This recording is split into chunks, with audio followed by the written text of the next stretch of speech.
My dear students. तो आज हमारा नेक्स्ट लेक्चर है टेंजेंट्स एंड नॉर्मल का।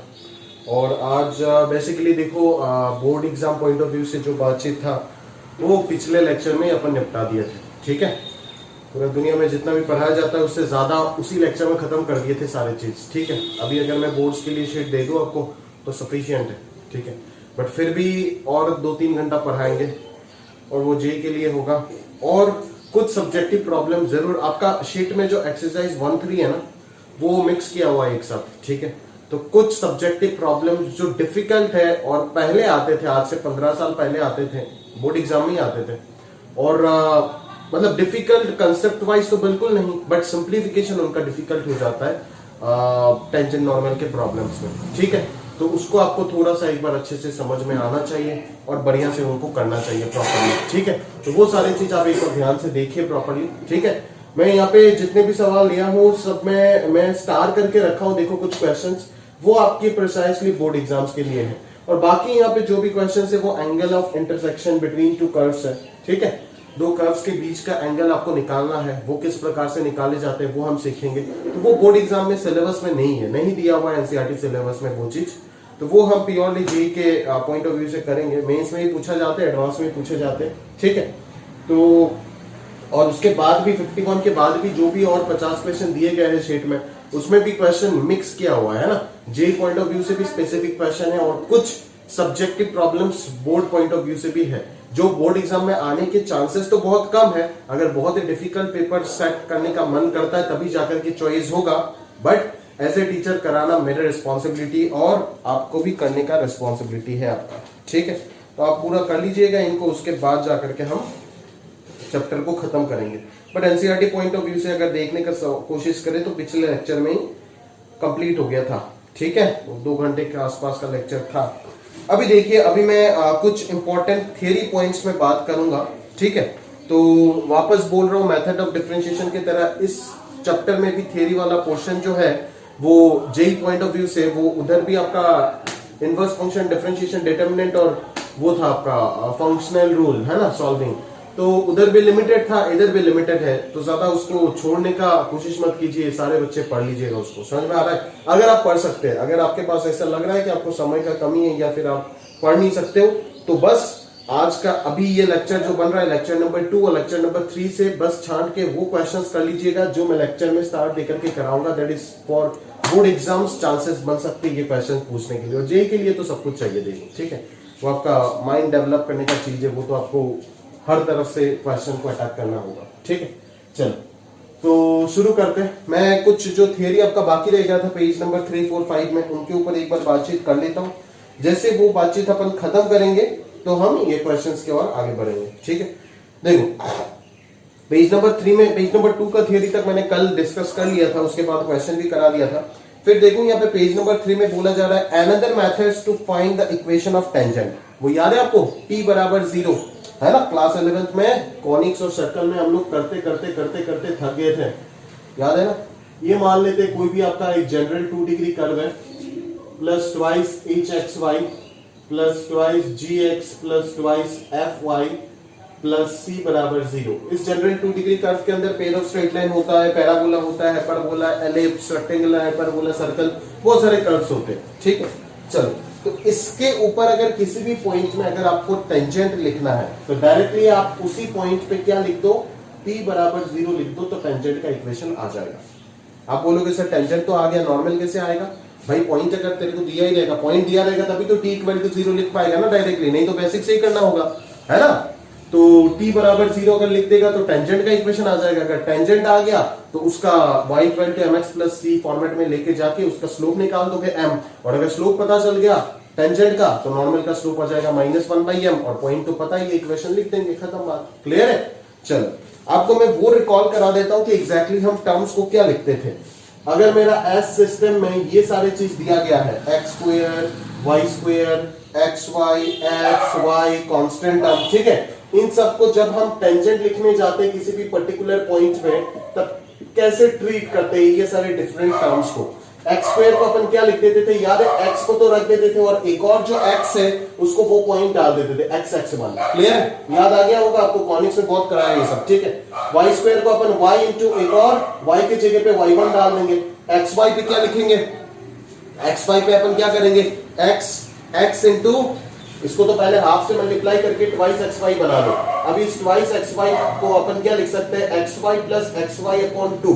अभी इस एक्स वाई में एक एक्स वाई की जगह पे वाई वन डाल देते हैं और एक उधर वाई एक्स की जगह पे एक्स वन डाल देते, तो x y one plus x one y divided by 2 ये लिखते थे हम एक्स वाई की जगह पे। एक्स की जगह पे सिमिलरली 2 से डिवाइड कर 2x एक्स कर देंगे और उधर हाफ कर देंगे, तो ये आ जाएगा half of x. Twice x को क्या लिख सकते हो, एक्स इंटू एक्स या x plus x, definitely x plus x. तो अगर ये x प्लस एक्स होता है तो एक x की जगह पे x1 आ जाएगा।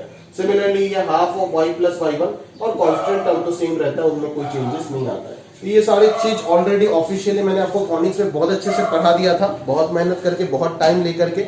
अभी बस मैं आपको रिकॉल करा रहा हूं ताकि टेंजेंट अगर आपको लिखना है, एक्सरसाइज 4 का कोई क्वेश्चन में आपको टेंजेंट लेकर लिखना है और अगर सवाल कर रहे हो, ठीक है, तो इतना नाटक मत कीजिएगा कि डेरिवेटिव निकाले, ये निकाले, वो निकाले, फलाना। अब डायरेक्टली ये सब कीजिए, आराम से आपके पास जो आंसर है मौजूद हो जाएगा। अभी बच्चे बोलते हैं, वही चीज मैं बार बार रिकॉल करा रहा हूं, बच्चे बोलते हैं सर t बराबर 0 से तो टेंजेंट मिल गया। मान ले टेंजेंट मिल गया 3x plus 4y equal to 5, तो नॉर्मल कैसे निकालेंगे? अरे भाई 4y equal to minus 3x plus 5 नहीं लिख पाएगा, y का वैल्यू यहां से माइनस 3/4 इंटू एक्स प्लस 5/4 नहीं लिख पाएगा। ये आ गया टेंजेंट का स्लोप। अगर टेंजेंट का स्लोप ये है तो नॉर्मल का slope minus of that reciprocal हो जाएगा, तो प्लस हो जाएगा और 4/3 आ जाएगा। ये मिल गया नॉर्मल का स्लोप। और पॉइंट तो जो गिवन रहेगा, टेंजेंट अगर लिखे हो तो किसी ना किसी पॉइंट में तो लिखोगे ना, पॉइंट गिवन रहेगा, पॉइंट मिल गया, स्लोप मिल गया, लिख देंगे नॉर्मल का इक्वेशन। क्लियर, समझ आ रहा है ना? बस इसी तरीके से काम करेंगे, है ना? तो एक्सरसाइज 4 के टेंजेंट नॉर्मल क्वेश्चन में गलती से भी आप इतना लंबा चौड़ा चीज मत कीजिएगा, ठीक है? समझ आ रहा है ना? जरूरत नहीं है ना, हमें बेसिक से चीजें पता है। ऐसे थोड़ी ना है कि आपको ऊपर ऊपर आकर के ये सिखा दिया, नहीं ना। इसका लॉजिक भी आपको पता है, बहुत अच्छे से बता रखा है, और टेंजेंट नॉर्मल का बेसिक से इक्वेशन कैसे निकालते सारी चीज पता है, ठीक है? अपन मेंस क्लियर कर सकते हैं ये सब नाटक करके, ठीक है? ट्रिक विक ये सब सीख करके, ऊपर से जंप करके, ब्रिज बना करके, टॉपिक सीख करके ये सब कर सकते हैं, ठीक है? बट एडवांस नहीं मिलेगा उससे, ठीक है ना? उसको बेसिक से फंडामेंटल वे से जाना पड़ेगा, और जब तभी आपका बेसिक सारे क्लियर है, ऑलरेडी मैंने एक चीज बता रखा है आपको, तो आप आराम से ये सब ब्रिज जो है वो बना सकते हो, ठीक है? तो अकॉर्डिंगली आप कर सकते हो, कोई दिक्कत वाली बात ही नहीं है। तो इस चैप्टर में जो एक्स्ट्रा एक सेपरेट टॉपिक है जो बोर्ड एग्जाम्स के सिलेबस में नहीं है, वो आपका क्या है? Angle of intersection between two curves, ठीक है? दो कर्व्स के बीच का एंगल कैसे निकालेंगे, काफी इंपॉर्टेंट टॉपिक है, बहुत ज्यादा सवाल पूछे गए हैं, ठीक है? तो ये एनसीईआरटी सिलेबस में नहीं है, ये हमें डिटेल में कवर करना होगा, ठीक है? चलिए और कुछ थ्योरेटिकल पॉइंट्स देख लेते हैं। अच्छा, जैसे यहाँ पे एक एग्जांपल ही लिखा गया है शीट में, थ्योरी पोर्शन में, मैं इसी को बता देता हूं। जैसे y square equal to x square minus x plus 4, ठीक है? तो इस एक कर्व के ऊपर आपको टेंजेंट और नॉर्मल का इक्वेशन बताना है eight the point P1,2। P1,2 point के ऊपर, इस कर्व के ऊपर टेंजेंट और नॉर्मल का इक्वेशन बताना है। अगर आप बेसिक से करना चाहते हो तो आप क्या करोगे दोस्त, इसी कर्व को x के रिस्पेक्ट में डिफरेंशिएट करोगे, डिवाइड बाय dx निकालोगे, कहां पे? Eight the point 1,2। फिर उसी का माइनस करके रेसिप्रोकल कर दोगे तो स्लोप ऑफ नॉर्मल आ जाएगा। अभी पॉइंट पता है, टेंजेंट का स्लोप, नॉर्मल का स्लोप पता है, तो इक्वेशन लिख दोगे, दैट्स इट, ठीक है? बट अगर थोड़ा सा होशियारी से करना चाहते हो तो आप t बराबर 0 लिख सकते हो। तो इसका टेंजेंट का स्लोप जो हो जाएगा एट 1,2, वो क्या हो जाएगा? इस 1,2 पे आप t बराबर 0 लिख दो। t बराबर 0 लिखने के लिए पॉइंट पता होना जरूरी है, अगर पॉइंट नहीं पता तो t बराबर 0 का कोई गुंजाइश नहीं कर सकते हो आप, ठीक है? चलो, तो t बराबर 0 अगर कैसे लिखेंगे, यहाँ पे y स्क्वायर को क्या लिख देते? y1 अभी बताया, y तो ये हो गया, और y1 क्या हो जाएगा? जो गिवन पॉइंट है दैट इज 2। x स्क्वायर को क्या लिख देंगे? x इंटू x1, x1 कितना है? 1, माइनस x को क्या लिख देंगे? x plus x1/2, that is x plus 1 divided by 2 हो गया। और कांस्टेंट तो कांस्टेंट की तरह ही ट्रीट होगा। समझ आ रहा है मेरी बात? क्लियर है? This is the equation of tangent. आप डिफरेंशिएट करके देख लीजिएगा, मैच होगा आंसर, ठीक है? तो यहाँ पे आ जा रहा है 4y, यहाँ पे आ रहा है 2x minus x minus 1 plus 4 into 2 8 हो जाएगा, सॉरी, ठीक है? सिली मिस्टेक अगर होता है मेरे से ना तो वो आप सुधार लेना, ठीक है? कहीं पे भी हो सकता है, उसका मैं ध्यान नहीं रखता हूँ, ठीक है? जब मैंने अपना जे के टाइम ही रख नहीं पाया तो अभी कैसे रखूंगा? 8 माइनस 1 7, तो प्लस 7, जो कि गंदा आदत है, आपको नहीं करना है, ठीक है? मैं एज ए टीचर काम चलाता हूँ कि कोई बच्चे को सुधार देते, ठीक है? बट आपको सुधारने वाला कोई नहीं होगा, आपका जिंदगी छीन करके लेके चला जाएगा, ठीक है ना? मिलने वाला था ये कॉलेज का ये ब्रांच, मिल जाएगा किसी गंदे कॉलेज गंदे ब्रांच, ठीक है? तो x माइनस 4y प्लस 7 बराबर 0। ठीक है, दिस इक्वेशन ऑफ टेंजेंट। अभी अगर इसका स्लोप आप देखोगे तो क्लियरली दिख रहा है कि स्लोप ऑफ टेंजेंट जो होगा 4y उधर जाएगा तो 1/4 हो जाएगा, तो स्लोप ऑफ नॉर्मल जो हो जाएगा वो -4 हो जाएगा। तो इक्वेशन ऑफ नॉर्मल क्या हो जाएगा, y माइनस 2 बराबर -4 इंटू x माइनस 1। खत्म। क्लियर है, समझ आ रहा है ना? That's it. तो ये आप याद रखिएगा प्रॉपर्ली। ठीक है कि t बराबर 0 सिर्फ कॉनिक्स के लिए नहीं, किसी भी कर्व के लिए हो सकता है जहां पे आपको t लिखना आता है और पॉइंट गिवन है। क्लियर है? चलो, बट बोर्ड एग्जाम में ये नहीं कर सकते, याद रखिएगा। ठीक है, बोर्ड एग्जाम में ये अलाउ नहीं है। टेंजेंट टू द कर्व, अगला पॉइंट में लिखा गया है tangent to the curve at point p x1, y1 this, ये कर्व, इस कर्व के ऊपर आपको टेंजेंट लिखना है। ठीक है, तो वैसे तो डिफरेंशिएट करके मैं अभी एक सवाल कराऊंगा ही। ये देखो 36। ठीक है, अभी मैं आपको वो ट्रिक बता देता हूं। यहाँ पे आप क्या करोगे, एक x को, आपका काम क्या है, देखो आपका काम क्या है, टेंजेंट का इक्वेशन लाना ना। तो टेंजेंट का इक्वेशन क्या होता है, स्ट्रेट लाइन ही तो होता है ना। तो स्ट्रेट लाइन में x और y का हाईएस्ट डिग्री क्या होगा, 1 ही तो होगा, ये नहीं होगा, 1 होगा ना। तो 1 अगर हाईएस्ट डिग्री होता है तो एक x को आप छुपाओगे ना, और रिमेनिंग जो पार्ट है वो क्या है, x to the power n minus 1 divided by a to the power n। और इधर एक y को छुपाओगे तो y to the power n minus 1 divided by b to the power n। अभी किसमें डालोगे, x1 y1? ऑब्वियसली इसको डालोगे x1, इसको डालोगे y1। क्यों? आप इसको डाल दोगे क्या, x1, इसको अगर डाल दोगे तब तो ये n माइनस 1 डिग्री हो जाएगा। ये स्ट्रेट लाइन का इक्वेशन बनेगा क्या, नहीं बन सकता। तो ध्यान से संभाल के, this is the equation of tangent. यहां से स्लोप मिल गया, पॉइंट पता है, नॉर्मल लिख देंगे। क्लियर है? ठीक है, तो इस कर्व में ध्यान से समझ में आ रहा है ना, अगर हाइयर डिग्री कर्व है। ठीक है, अगर आपके पास x क्यूब टाइप का ऐसे कुछ भी आया, ठीक है, जो कि आपको t लिखना मैंने नहीं सिखाया, तो आप क्या करोगे, एक x को सेपरेट करके जो x स्क्वायर बचेगा उसमें आप कांस्टेंट वैल्यू डाल दोगे। ठीक है, समझ आ रहा है ना? और अगर ज्यादा डाउट है तो डिफरेंशिएट कर लीजिएगा, ऐसे भी इतना ज्यादा टाइम नहीं लगेगा। ठीक है, तो यहाँ पे देखो, एक नीचे एक एग्जांपल दे रखा है, x to the power 2/3 plus y to the power 2/3 बराबर 8। सही है, तो इसमें इक्वेशन ऑफ टेंजेंट लिखना है एट 8,8। तो हम क्या करेंगे, एक x को बाहर लेके जाएंगे। अगर x को बाहर लेके जाते हैं तो x टू द पावर -1/3 आएगा, और अगर y को हटा देते तो y टू द पावर -1/3 आएगा। अभी यहाँ पे 8 डाल दो, यहाँ पे 8 डाल दो, क्योंकि इक्वेशन ऑफ टेंजेंट में तो लीनियर इक्वेशन चाहिए ना, तो x और y तो चाहिए ही होगा। ठीक है, x और y को बचा के रख दिया और यहाँ पे कांस्टेंट वैल्यू डाल देंगे, आ जाएगा टेंजेंट। स्लोप निकालो, नॉर्मल का स्लोप निकाल दो, माइनस रेसिप्रोकल करके पॉइंट दिया हुआ है 8,8, नॉर्मल निकाल दो, खत्म बात हो जाएगा। अगला पॉइंट काफी इंपॉर्टेंट ऑब्जर्वेशन है, और ये सब के ऊपर बेस करके क्वेश्चंस पूछे जाते हैं, क्वेश्चंस बनाते तो ये छोटे मोटे पॉइंट्स के ऊपर बेस करके। ठीक है, चलो मैं इरेज करता हूं यहाँ पे। मल्टीपल पेपर्स होने के कारण ना अभी लेवल जो है वो थोड़ा बढ़ रहा है, वो अच्छा लगता है देख के। ठीक है, मेंस का ही लेवल देखो बढ़ रहा है। 2018 तक आप मेंस के प्रीवियस ईयर क्वेश्चन देखो, 19 में जो 16 पेपर बनाया उसका क्वेश्चन देखो, आपको थोड़ा सा एक डिफरेंस मिलेगा, थोड़ा सा नहीं, काफी ज्यादा डिफरेंस मिलेगा। अच्छे लेवल पे पेपर बना जाते हैं, जो कि अच्छा चीज है ना। रट फट के करने वाला नहीं आ सकता, कुछ नहीं कर पाएगा। ठीक है,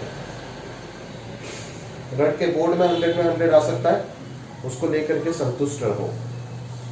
अगला चीज आपको बोला जा रहा है, इफ ए पॉलिनोमियल कर्व, याद रखिएगा एक एक पॉइंट। ठीक है, कर्व पॉलिनोमियल होना पड़ेगा, passing through origin, then equation of tangent to the curve at origin can be directly written by equating the lowest degree term to 0। बिल्कुल सही।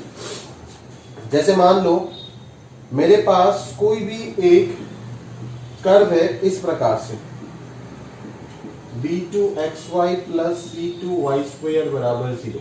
ठीक है, इस प्रकार से मेरे पास कोई भी एक कर्व है। अभी अगर ये कर्व, पहला कंडीशन याद रखिएगा, अगर ये कर्व 0,0 से पास हो रहा है, मैं बार बार बोल रहा हूं पॉलिनोमियल कर्व, दैट इज यहां पे कोई स्पेशल फंक्शन नहीं आना चाहिए। अगर साथ में e to the power x या फिर log x या फिर sin x वगैरह लगाते तो दिक्कत हो जाएगा। समझ में आ रहा है ना? क्लियर है? सिर्फ पॉलिनोमियल टर्म्स होने चाहिए यहाँ पे। ठीक है, सिर्फ पॉलिनोमियल टर्म्स होना चाहिए, ये बात का ध्यान रखें। दूसरा कोई नहीं आ सकता, मैं बार बार बोल रहा हूं, किसी स्पेशल फंक्शन को इंक्लूड मत कर देना। बोले सर इसके साथ sin x चिपका दिया और आप वही लॉजिक लगाते जा रहे हो। ये लॉजिक सिर्फ मैं पॉलिनोमियल्स के लिए बता रहा हूं, समझ आ रहा है मेरी बात? सिर्फ और सिर्फ किसके लिए बता रहे? पॉलिनोमियल्स कर्व के लिए बता रहे। ठीक है, अगर कोई पॉलिनोमियल कर्व जो है, पहला कंडीशन कर्व को क्या होना पड़ेगा, पॉलिनोमियल कर्व होना पड़ेगा। दूसरा condition curve must pass through origin, must pass through origin, curve को ओरिजिन से पास करना होगा, ठीक है। दूसरा कंडीशन, अगर कोई पॉलिनोमियल कर्व ओरिजिन से पास करता है, तब उस कर्व के ऊपर ओरिजिन पे अगर मुझे टेंजेंट पूछता है तो उसका आंसर मैं डायरेक्टली दे सकता हूं by equating the lowest degree term of that curve equal to 0। अभी इस कर्व में ये 2 डिग्री टर्म है, ये 2 डिग्री, ये 2 डिग्री, लोएस्ट डिग्री टर्म कौन है, यही है लोएस्ट डिग्री टर्म। तो lowest degree term equal to 0 कर दो, this will be the equation of tangent to the curve at origin. दूसरे किसी पॉइंट में नहीं निकाल सकते, रेस्ट्रिक्शन है, एक सिंपल छोटा सा पॉइंट, अगर इसमें क्वेश्चन गिर गया तो डायरेक्टली आंसर निकालने का तरीका बता रहा हूं, समझ आ रहा है ना, ठीक है, ताकि आपको कैलकुलेशन ना करना पड़े। प्रूफ भी बता दूंगा क्यों ऐसे करते हैं हम, ठीक है, तभी जाकर के बता रहे हैं। पहला कंडीशन कर्व पॉलिनोमियल होना चाहिए, दूसरा कंडीशन कर्व ओरिजिन से पास होना चाहिए, तीसरा कंडीशन जो हमें टेंजेंट का इक्वेशन निकालना है वो दूसरे किसी पॉइंट नहीं, ओरिजिन पे टेंजेंट का इक्वेशन पूछा जा रहा है, तब हम directly by lowest degree term को इक्वेट करके आंसर दे सकते हैं। क्लियर है, समझ आ रहा है, पक्का। चलो, तो अगर मैं इसको आप सिंपल ही देख सकते हो ना, खुद से ही देख लो, आप इसको डिफरेंशिएट करो, डिवाइड बाय डीएक्स निकाल लो, एट कौन सा पॉइंट 0,0, देखना आपको आंसर मिल जाएगा -a/b। और एज ओरिजिन पे टेंजेंट पूछा है तो y - 0 equal to -a/b into x - 0, तो डेफिनेटली इक्वेशन क्या आ जाएगा, ax + by इक्वल टू 0 ही आ जाएगा। क्लियर, समझ आ रहा है मेरे बात, ठीक है ना, a1 b1 कर देना, यहाँ पे a1x + b1y इक्वल टू 0 आ जाएगा। क्लियर, तो ये है आपका कंसेप्ट, है ना। अगर कोई पॉलिनोमियल कर्व ओरिजिन से पास कर रहा है, क्या बोला, अगर कोई पॉलिनोमियल कर्व ओरिजिन से पास कर रहा है, क्या बोला, एकदम लिमिटेड रेस्ट्रिक्टेड कंसेप्ट है। अगर कोई कर्व, अगर ऐसा दिख जाता है सीन, तो डायरेक्टली आपका समय बच जाए वही चीज के लिए ये चीज पढ़ाना, ठीक है। अदरवाइज तो आप बेसिक से निकाल ही सकते हो, दुनिया को पता है, पूरा दुनिया निकाल सकता है, ठीक है। बट ये सब याद अगर रख लोगे तो थोड़े बहुत एग्जाम में कभी ना कभी अगर दिख जाता है क्वेश्चन इस फ्लेवर में, तो फायदा हो जाएगा, ठीक है। अगर कोई पॉलिनोमियल कर्व ओरिजिन से पास कर रहा है, तो उस कर्व के ऊपर अगर मुझे ओरिजिन पे टेंजेंट लिखना है, इक्वेशन ऑफ टेंजेंट अगर लिखना है, तो वो मैं डायरेक्टली लिख सकता हूं by equating the lowest degree term of that curve equal to 0, ठीक है। क्लियर है, समझ आ रहा है क्या मेरी बात। चल, अभी कुछ एग्जांपल्स बता देते हैं आपको, अभी कुछ एग्जांपल्स बता देते हैं।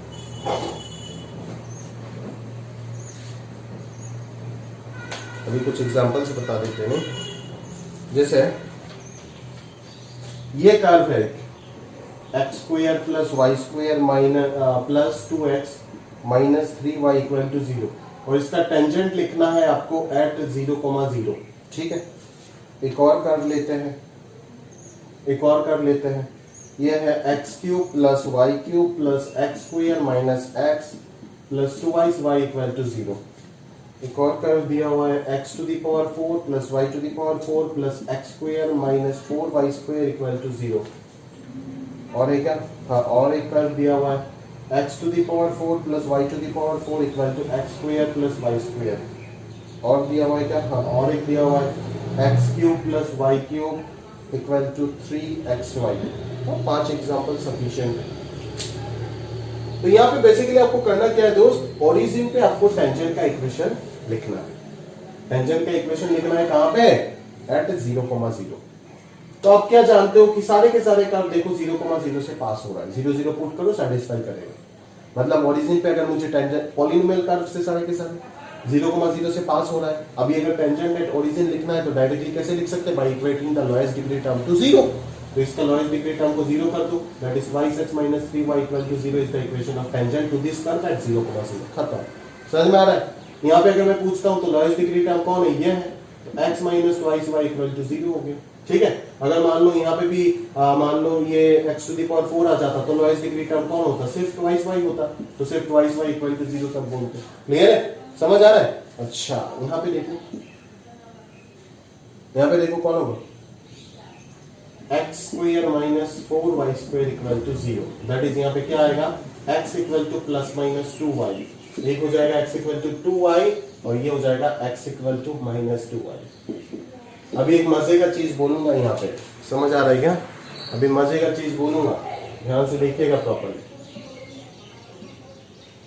x to the power 4 plus y to the power 4 equal to x square plus y square. यहाँ पे लोएस्ट डिग्री टर्म डेफिनेटली यह है, तो यहाँ पे दिस इक्वल टू 0। अरे सर ये कैसे पॉसिबल हो सकता है?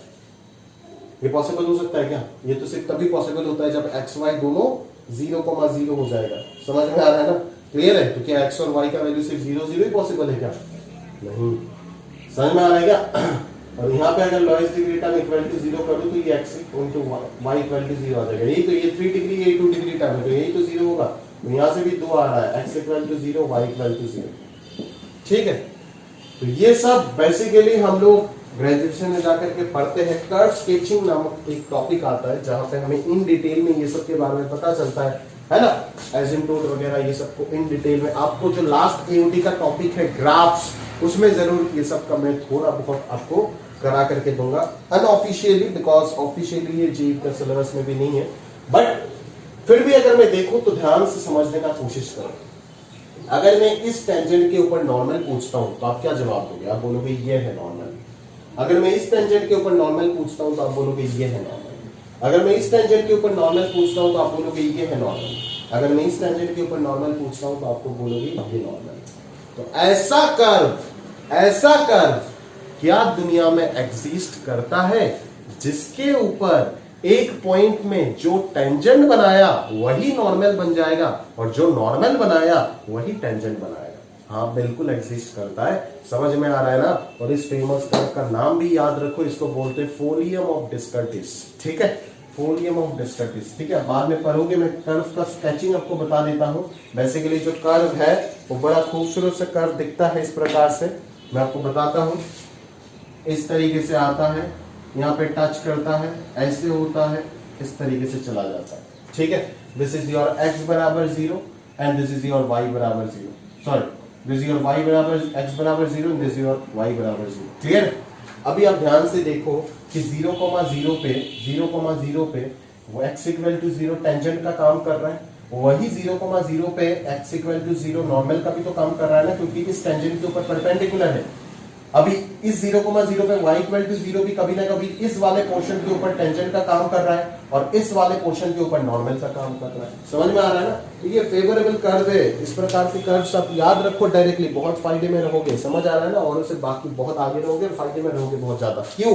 क्योंकि ध्यान से देखो कि ये क्या है, फोलियम ऑफ डिस्कर्टिस, मतलब कर्व का नाम है, उन्होंने दिया है ये। तो ये वैसा कर्व है, मतलब ये नहीं बोलूंगा कि इकलौता कर्व है, और भी बहुत सारे कर्व इस प्रकार से एग्जिस्ट करेगा। जैसे एक और आपको यहाँ पे दिख गया ना, समझ आ रहा है? इसका एग्जैक्ट फिगर मेरे को याद नहीं है तो बना नहीं रहा हूं, इसका याद है तो मैं बना दिया। समझ में आ रहा है ना? तो ये क्या है आपका, जिस ओरिजिन पे आप बात कर रहे हो टेंजेंट नॉर्मल का, ओरिजिन के ऊपर जो टेंजेंट बन रहा है वही नॉर्मल बन रहा है कर्व के ऊपर, क्योंकि कर्व का दो हिस्सा है, एक हिस्से के ऊपर टेंजेंट बनता है तो दूसरे हिस्से के ऊपर नॉर्मल बन जाता है।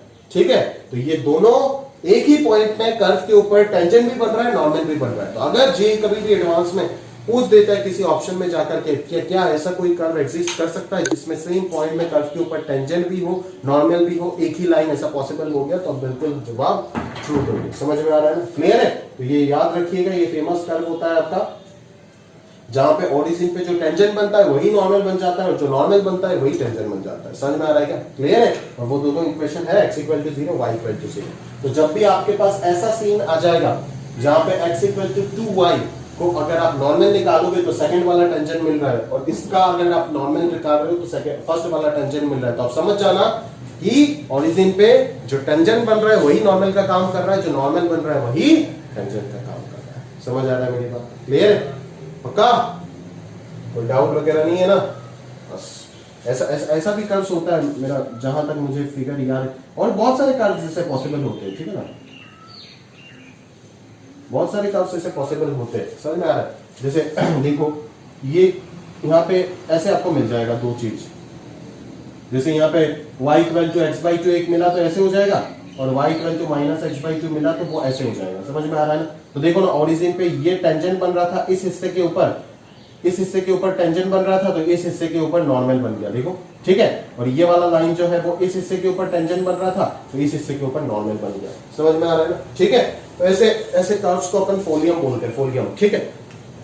तो ध्यान से याद रखो, क्योंकि ऐसे कर्व्स एग्जिस्ट करते हैं जहां पे सेम पॉइंट में जो टेंजेंट बनाएंगे वही नॉर्मल बन जाएगा और नॉर्मल बनाएंगे वही टेंजेंट बन जाएगा, ठीक है। और ज्यादातर केसेस ये ओरिजिन के अबाउट होता है, ठीक है। तो कर्व स्केचिंग का अगर डिटेल आइडिया आपके पास होगा तो आराम से आप ये चीज समझ जाएंगे, जो अंडर ग्रेजुएशन में किसी भी कोर्स में आपको मिल जाएगा। समझ में आ रहा है ना, फर्स्ट सेमेस्टर में ही सारे कोर्सेज में लगभग मिल जाता है, ठीक है।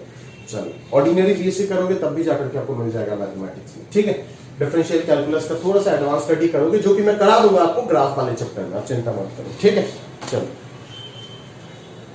तो ये आप समझ गए होंगे, है ना, ये आप समझ गए होंगे प्रॉपरली, ठीक है। चलो, तो ये याद रख लेना इंफॉर्मेशन, ठीक है। और जरूरी जो चीज है कि ओरिजिन पे अगर किसी भी ऐसा पॉलिनोमियल कर्व के ऊपर टेंजेंट पूछता है तो डायरेक्टली लोएस्ट डिग्री टर्म को जीरो करके आप टेंजेंट का इक्वेशन बता सकते हो, ठीक है। और नॉर्मल का इक्वेशन अकॉर्डिंगली आप स्लोप वगैरह निकाल के बता दोगे, ठीक है। जस्ट उसका परपेंडिकुलर होगा, है ना।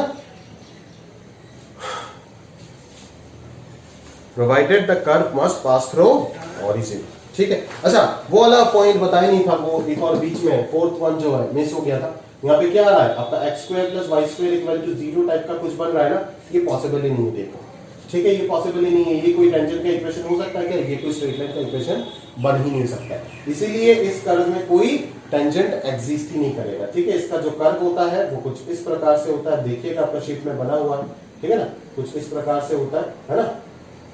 ये सारे polar curves, parametric curves, Cartesian curves, ये सब हम जब स्केचिंग करना सीखते हैं कि how to plot a polar curve, Cartesian curve, है ना, किसी भी कर्व को, बेसिक कर्व्स तो सबको स्केच करना आता है, बट इस प्रकार के हायर डिग्री कर्व्स जब स्केच करना सीखते हैं तब आराम से हमें ये सारी चीज समझ में आता है, ठीक है। तो यहाँ पे सिर्फ 0,0 सेटिस्फाई कर रहा है ना, तो टेंजेंट का तो कोई हिस्सा होगा ही नहीं, तो यहाँ पे इस कर्व में बस 0,0 जो है वो एक आइसोलेटेड पॉइंट की तरह ट्रीट होगा, ठीक है। But no tangent to this curve at origin, ठीक है, कोई टेंजेंट पॉसिबल नहीं है, ठीक है। दैट्स इट, इतना सफिशिएंट है। बाकी हम ग्राफ चैप्टर में जो भी जरूरत है वो बातचीत कर लेंगे, ठीक है।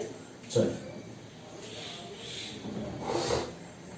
आगे देखते दोस्त। आगे हमारा अगला टॉपिक है angle of intersection between two curves, ठीक है। चल, तो दो कर्व्स के बीच का एंगल इंटरसेक्शन निकालना है ना, ठीक है।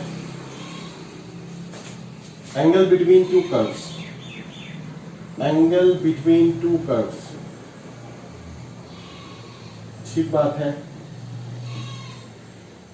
चल, तो हम यहाँ पे क्या करेंगे, एंगल बिटवीन टू कर्व्स निकालने के चक्कर में जरा ध्यान से देखिएगा प्रॉपर्ली।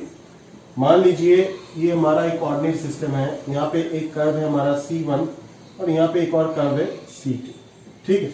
तो इन दोनों कर्व्स के बीच में जो एंगल होगा वो क्या होगा, पहले तो उसको डिफाइन करो, फिर उसको फाइंड करने का प्रोसीजर बताओ, ठीक है। पहले एंगल क्या होगा, देखो, ये दोनों कर्व जिस पॉइंट पे इंटरसेक्ट करेगा उस पॉइंट पे अगर मैं दो टेंजेंट बनाऊंगा, ये सारी चीज मैं ऑलरेडी डिस्कस कर चुका हूं सर्कल वगैरह में, ठीक है। तो वापस मैं बेसिक से बता रहा हूं कि अगर ये दोनों कर्व किसी ना किसी पॉइंट पे इंटरसेक्ट कर रहा है, ठीक है, तो उस पॉइंट में अगर मैं दोनों कर्व के ऊपर दो टेंजेंट बनाता हूं तो इन दोनों टेंजेंट के बीच का जो एंगल होगा ना, उसी एंगल को हम कहीं ना कहीं बोलेंगे angle of intersection between two curves. समझ में आ रहा है ना, यही एंगल हो जाएगा angle intersection between two curves, याद रखिएगा। समझ में आ रहा है ना, जहां पे दोनों कर्व इंटरसेक्ट करेंगे उस पॉइंट ऑफ इंटरसेक्शन में दोनों कर्व के ऊपर अगर आप दो टेंजेंट बनाओगे, इस कर्व के ऊपर C1 के ऊपर एक बनाया और C2 के ऊपर एक बनाया, तो उन दोनों टेंजेंट के बीच का जो एक्यूट और ऑब्ट्यूज एंगल होगा वही हो जाएगा angle between curves C1 and C2।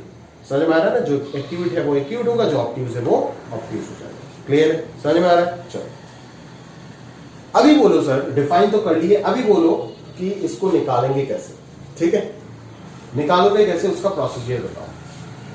तो मान लो ये पॉइंट ऑफ इंटरसेक्शन, कर्व तो गिवन रहेगा आपको, है ना, तो पॉइंट ऑफ इंटरसेक्शन तो सॉल्व करके आपको सबसे पहला काम क्या है कि दोनों को सॉल्व करके कहां पे दोनों कर्व इंटरसेक्ट कर रहे हैं वो पॉइंट सबसे पहले निकालो। जब तक वो पॉइंट निकालोगे नहीं तब तक बात नहीं बनेगा। क्लियर है, तो सबसे पहला रिस्पॉन्सिबिलिटी है कि ये पॉइंट हमें निकालना है। तो पॉइंट निकाल दिया, मान लो Px1, y1 आया, ठीक है। अभी हम क्या करेंगे, अभी हम स्लोप निकालते हैं इस टेंजेंट का, तो M1 निकालते हैं, ठीक है। तो M1 क्या हो जाएगा, dy by dx, कर्व का इक्वेशन तो गिवन है, dy by dx at x1 y1 अगर मैंने निकाल दिया तो वही तो हो जाएगा ना M1, होगा ही नहीं होगा, वही तो हो जाएगा ना मेरा m1, ठीक है। तो इसको मैं इसको मैं अल्फा बोल देता हूँ, सही है भाई, इसको मैं अल्फा बोल देता हूँ ना।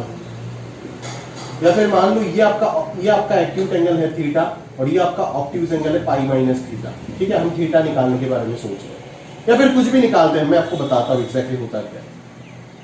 और सिमिलरली तो इस चीज को मैं क्या लिख सकता हूँ, tan अल्फा लिख सकता हूँ, ठीक है ना, क्योंकि इस टेंजेंट का इंक्लिनेशन अगर अल्फा है तो इसका स्लोप हो जाएगा tan alpha, and by differentiation इसका स्लोप आया divide by dx to that curve C1 at that point जहां पे आप टेंजेंट बना रहे हो, ठीक है। सिमिलरली अगर सेकंड कर्व के ऊपर आप m2 निकालोगे तो डिवाइड बाय dx, ठीक है। तो यहाँ पे तो C1 था, यहाँ पे C2 के ऊपर था, eight x1, y1 same point पे निकालोगे और जो कि आ जाएगा आपका tan बीटा। तो बीटा कौन सा पॉइंट होगा, इस टेंजेंट का इंक्लिनेशन कौन है, ये वाला है, समझ में आ रहा है ना, ये आ गया बीटा। अभी मुझे निकालना तो नहीं है अल्फा बीटा तो ठीक है, मेरा पता चल जाएगा आराम से, कर्व का इक्वेशन गिवन है, पॉइंट निकाल दो आराम से आ जाएगा। मुझे तो निकालना है theta, angle between two curves. तो थीटा निकालने के लिए मैं क्या करूंगा, देखो आप इस ट्रायंगल से क्या सोच सकते हो, इस ट्रायंगल से क्लियरली दिख रहा है sum of two interior angle equal to exterior angle, ठीक है। तो थीटा का वैल्यू हो जाएगा बीटा माइनस अल्फा, दोनों तरफ tan ऑपरेट कर दो, जैसे आप एंगल बिटवीन टू लाइंस निकालते थे ना, वही कंसेप्ट यूज होगा। तो ये हो जाएगा tan beta minus tan alpha divided bye 1 plus tan alpha into tan beta. तो tan बीटा कितना आ गया sir, m2 minus m1 divided by 1 plus m1 m2, ठीक है। तो ये आ गया फॉर्मूला। अभी थीटा को tan इनवर्स ले लेंगे उधर, तो फॉर्मूला हमारे पास आ जाएगा। बट अभी जो सबसे इंपॉर्टेंट चीज है वो क्या है, ध्यान से समझो। तो वो है कि सर यहां पे तो आप tan थीटा का वैल्यू निकाले, तो ये थीटा एक्यूट एंगल होगा या ऑब्ट्यूज एंगल होगा। एग्जाम में तो हम डायरेक्टली ये फॉर्मूला लगा करके निकाल देंगे, तो हमें कैसे पता चलेगा कि ये थीटा जो है वो एक्यूट है या ऑब्ट्यूज है। एक आर्गुमेंट आप दे सकते हो कि सर अगर tan थीटा का वैल्यू पॉजिटिव आया तो आप समझ जाओगे कि यहां से जो थीटा आएगा वो एक्यूट होगा, एंड सो ऑन। जो माइनस वाला आएगा वो आपको ऑब्ट्यूज दे देगा, समझ में आ रहा है ना, ठीक है। वो कहीं ना कहीं ठीक लगता है, बट फिर भी अगर इसका आंसर नेगेटिव आ गया तो ऑब्ट्यूज एंगल आप पहले निकालोगे, फिर एक्यूट एंगल निकालोगे। इससे अच्छा ये सब झंझट से बचने के लिए हम क्या ऐसे नहीं कर सकते इस चीज को, जरा ध्यान से देखिएगा। अगर मैं थीटा को ये मान लेता हूं, अगर मैं इस थीटा को ये एंगल मान लेता तो आपका कन्वेंशन वापस m1 माइनस m2 हो जाता, ठीक है ना। तो ये प्लस माइनस का चक्कर से बचने के लिए उधर जो हम मॉड्यूलस यूज करते थे ना एंगल बिटवीन टू लाइंस में, वही चीज यहां पे भी तो कर सकते हैं ना, कि हम बोलेंगे कि भाई हमें ज्यादा दिक्कत नहीं करना है, हम तो डायरेक्टली मॉड्यूलस लगा के सॉल्व करेंगे, ठीक है। और हमें इतना पता है कि मॉड्यूलस लगा करके अगर हम सॉल्व करते हैं तब जो हमारे पास थीटा आएगा वो डेफिनेटली क्या एंगल होगा, एक्यूट एंगल होगा, समझ में आ रहा है। तो ऑब्ट्यूज एंगल क्या होगा, जस्ट पाई से उस थीटा को माइनस कर देंगे तो हो जाएगा ऑब्ट्यूज एंगल, समझ में आ रहा है ना, क्लियर है। तो ये थीटा जो हमारे पास आएगा वो एक्यूट एंगल होगा, और पाई से थीटा को घटा देंगे तो हमारे पास क्या आ जाएगा, ऑब्ट्यूज एंगल आ जाएगा, दैट्स इट, और कुछ नहीं चाहिए, ठीक है। दोनों एंगल ही तो निकालना है ना, दो लाइंस के बीच में कितना एंगल पॉसिबल होगा, कोई बोलता है 4 एंगल, अरे गधा, ये जो थीटा है ये तो इसके इक्वल है ना, और ये पाई माइनस थीटा तो इसके इक्वल हो ना, कितना एंगल होगा, दो ही पॉसिबल होगा, एक एक्यूट और दूसरा ऑब्ट्यूज, रिमेनिंग टू तो सेम होगा ना इन दोनों के, वर्टिकली ऑपोजिट एंगल, ठीक है। तो आपके पास ये थीटा और ये पाई माइनस थीटा निकालना है, तो आप एक काम करो, हमेशा थीटा ही निकालने का बंदोबस्त करके रख दो। तो थीटा निकालने का बंदोबस्त कर दिया, इस फॉर्मूले से निकाल देंगे हमेशा। m1 m2 कहां से आएगा, m1 m2 कर्व को डिफरेंशिएट करोगे, वो पॉइंट रखोगे तो m1 m2 मिल जाएगा, ठीक है। फॉर्मूला में पुट कर दोगे, tan थीटा आ जाएगा, tan थीटा से थीटा निकाल दोगे tan इनवर्स करके, थीटा अगर आ गया तो एक्यूट एंगल पता चल जाएगा, क्योंकि आपने मॉड यूज किए। तो पॉजिटिव tan थीटा पॉजिटिव कहां पे होता है, जहां पे थीटा एक्यूट है, ठीक है। तो एक्यूट एंगल पता चल गया, और अगर एक्यूट एंगल आ गया तो अभी आप क्या करोगे, पाई से माइनस करके ऑब्ट्यूज एंगल निकाल सकते हो। क्लियर, समझ आ रहा है ना, वही काम आपको करना है एग्जैक्टली। चलो आगे अगर मैं बात करूं तो और क्या क्या पॉइंट हमारे को यहाँ पे दिख रहा है। अच्छा, दो कर्व अगर एक दूसरे को टच करता है तो क्या कंडीशन आएगा, दो कर्व अगर एक दूसरे को टच करता है तो क्या कंडीशन होगा, वो चीज एक बार समझा देता हूं, ठीक है। दो कर्व अगर एक दूसरे को टच करता है इस प्रकार से, तो बेसिकली होगा क्या, इसके ऊपर बहुत क्वेश्चन पूछे जाते हैं दोस्त, ठीक है। कब दो कर्व देकर के बोलेगा आपको क्या वो दोनों कर्व एक दूसरे को टच कर रहा है या नहीं कर रहा है, चेक करके बताओ। तो आपको क्या करना होगा, बेसिकली पहले तो उनको पॉइंट ऑफ इंटरसेक्शन निकाल के, अगर टच कर रहा है तब तो कोई ना कोई पॉइंट ऑफ इंटरसेक्शन एग्जिस्ट करेगा ना। समझ में आ रहा है? और अगर पॉइंट ऑफ इंटरसेक्शन एग्जिस्ट कर रहा है तो हमेशा टच करेगा, जो इस पॉइंट पे जरूरी नहीं है, क्योंकि पॉइंट ऑफ इंटरसेक्शन तो ऐसे भी एग्जिस्ट कर सकता है, कट करके भी तो जा सकता है ना। बट हमें अगर टच करना है, चेक करना है, तो पॉइंट ऑफ इंटरसेक्शन के साथ साथ और कुछ चेक करना पड़ेगा। अगर पॉइंट ऑफ इंटरसेक्शन आया ही नहीं, उसका मतलब तो टच हो ही नहीं सकता। क्लियर है? बट अगर पॉइंट ऑफ इंटरसेक्शन सॉल्व करने के बाद आया, तो इसका मतलब ये नहीं है कि टच ही करेगा, टच भी कर सकता है, कट भी कर सकता है। बट अगर आपको ये प्रूफ करना है कि टच ही कर रहा है, तो दूसरा कुछ करना पड़ेगा। वो क्या करना पड़ेगा? देखो जरा ध्यान से। हमें इस पॉइंट पे C1 कर्व के ऊपर जो टेंजेंट है उसका स्लोप निकालो। मान लो ये पॉइंट P है। अभी C1 कर्व को डिफरेंशिएट करके अगर मैं P पॉइंट पे डिवाइड बाई dx निकालता हूं, तो वो क्या हो जाएगा? Slope of this tangent at P point. अरे भाई, अगर दोनों टच कर रहा है तो C2 कर्व के ऊपर भी तो डिफरेंशिएट करने के बाद P पॉइंट रखने के बाद जो स्लोप आएगा वो इसी के इक्वल होना चाहिए, तभी तो होगा ना। तो टच करने का कंडीशन आपका यही हो गया। ठीक है कि पहला कर्व, क्योंकि देखो ना, अगर टच कर ही, अगर दोनों टच कर ही रहा है, अगर यहाँ पे जैसे इंटरसेक्ट कर नहीं रहा है तो इंटरसेक्ट कर रहा है, टच नहीं कर रहा है, तो यहाँ पे अगर टेंजेंट बनाएंगे तो वो इस तरीके से आएगा। और इस कर्व के ऊपर अगर टेंजेंट बनाएंगे, है ना, इसके ऊपर टेंजेंट बनाएंगे तो ऐसे आएगा, और इसके ऊपर अगर टेंजेंट बनाएंगे तो ऐसे आएगा। क्या ये दोनों टेंजेंट पैरेलल है? नहीं है ना। क्या ये कोइंसिडेंट है? नहीं है। उनके बीच में कोई एंगल डिफाइंड हो रहा है। बट यहाँ पे अगर दोनों टच करता है तो दोनों ही टेंजेंट क्या होगा? एक दूसरे के ऊपर कोइंसिडेंट होगा। समझ में आ रहा है ना? दैट इज उनका स्लोप सेम होगा। ठीक है, तो बस एक्स्ट्रा ये कंडीशन चेक करने से ही हो जाता है ना, पता चल जाएगा कि इंटरसेक्ट कर रहा है या टच कर रहा है दोनों कर्व। समझ में आ रहा है ना? क्लियर है? पक्का? तो दो कर्व टच कब करेंगे एक दूसरे को? जब divide by dx at that point P और divide by dx to curve C2 at that point P दोनों सेम होगा। दोनों अगर सेम होता है मतलब दोनों का टेंजेंट कॉमन है। दोनों का टेंजेंट क्या है? कॉमन है, कॉमन टेंजेंट। ठीक है, और हमें पता चल जाएगा कि ये इंटरसेक्ट नहीं, टच कर रहा है। और अगर पॉइंट ऑफ इंटरसेक्शन आता ही नहीं है तब तो टच करना दूर दूर कोई रिश्ता नहीं है। समझ आ रहा है ना? सर्कल में सिर्फ सर्कल के लिए हम लोग ये सब बातचीत करके आए थे। समझ आ रहा है ना? अभी हम कोई भी जनरल कर्व के लिए ये सब बातचीत कर रहे हैं। ठीक है, इसीलिए कैलकुलस का भी बहुत रोल हो जाता है कोऑर्डिनेट्स में। समझ में आ रहा है ना? क्लियर है? तो समझ सकते हो आप यहाँ पे क्या हमने बोला है आपको। ठीक है, एक और लास्ट कंसेप्ट आता है ऑर्थोगोनल कर्व्स। क्या आता है? Orthogonal curves. भाई दो कर्व्स कब ऑर्थोगोनल होगा? तो ऑर्थोगोनल नाम का मतलब ही आप समझते हो क्या? Right angle. ऑर्थोगोनल नाम आपको बहुत बार मिल गया है, एक और बार मिलेगा मैट्रिक्स में।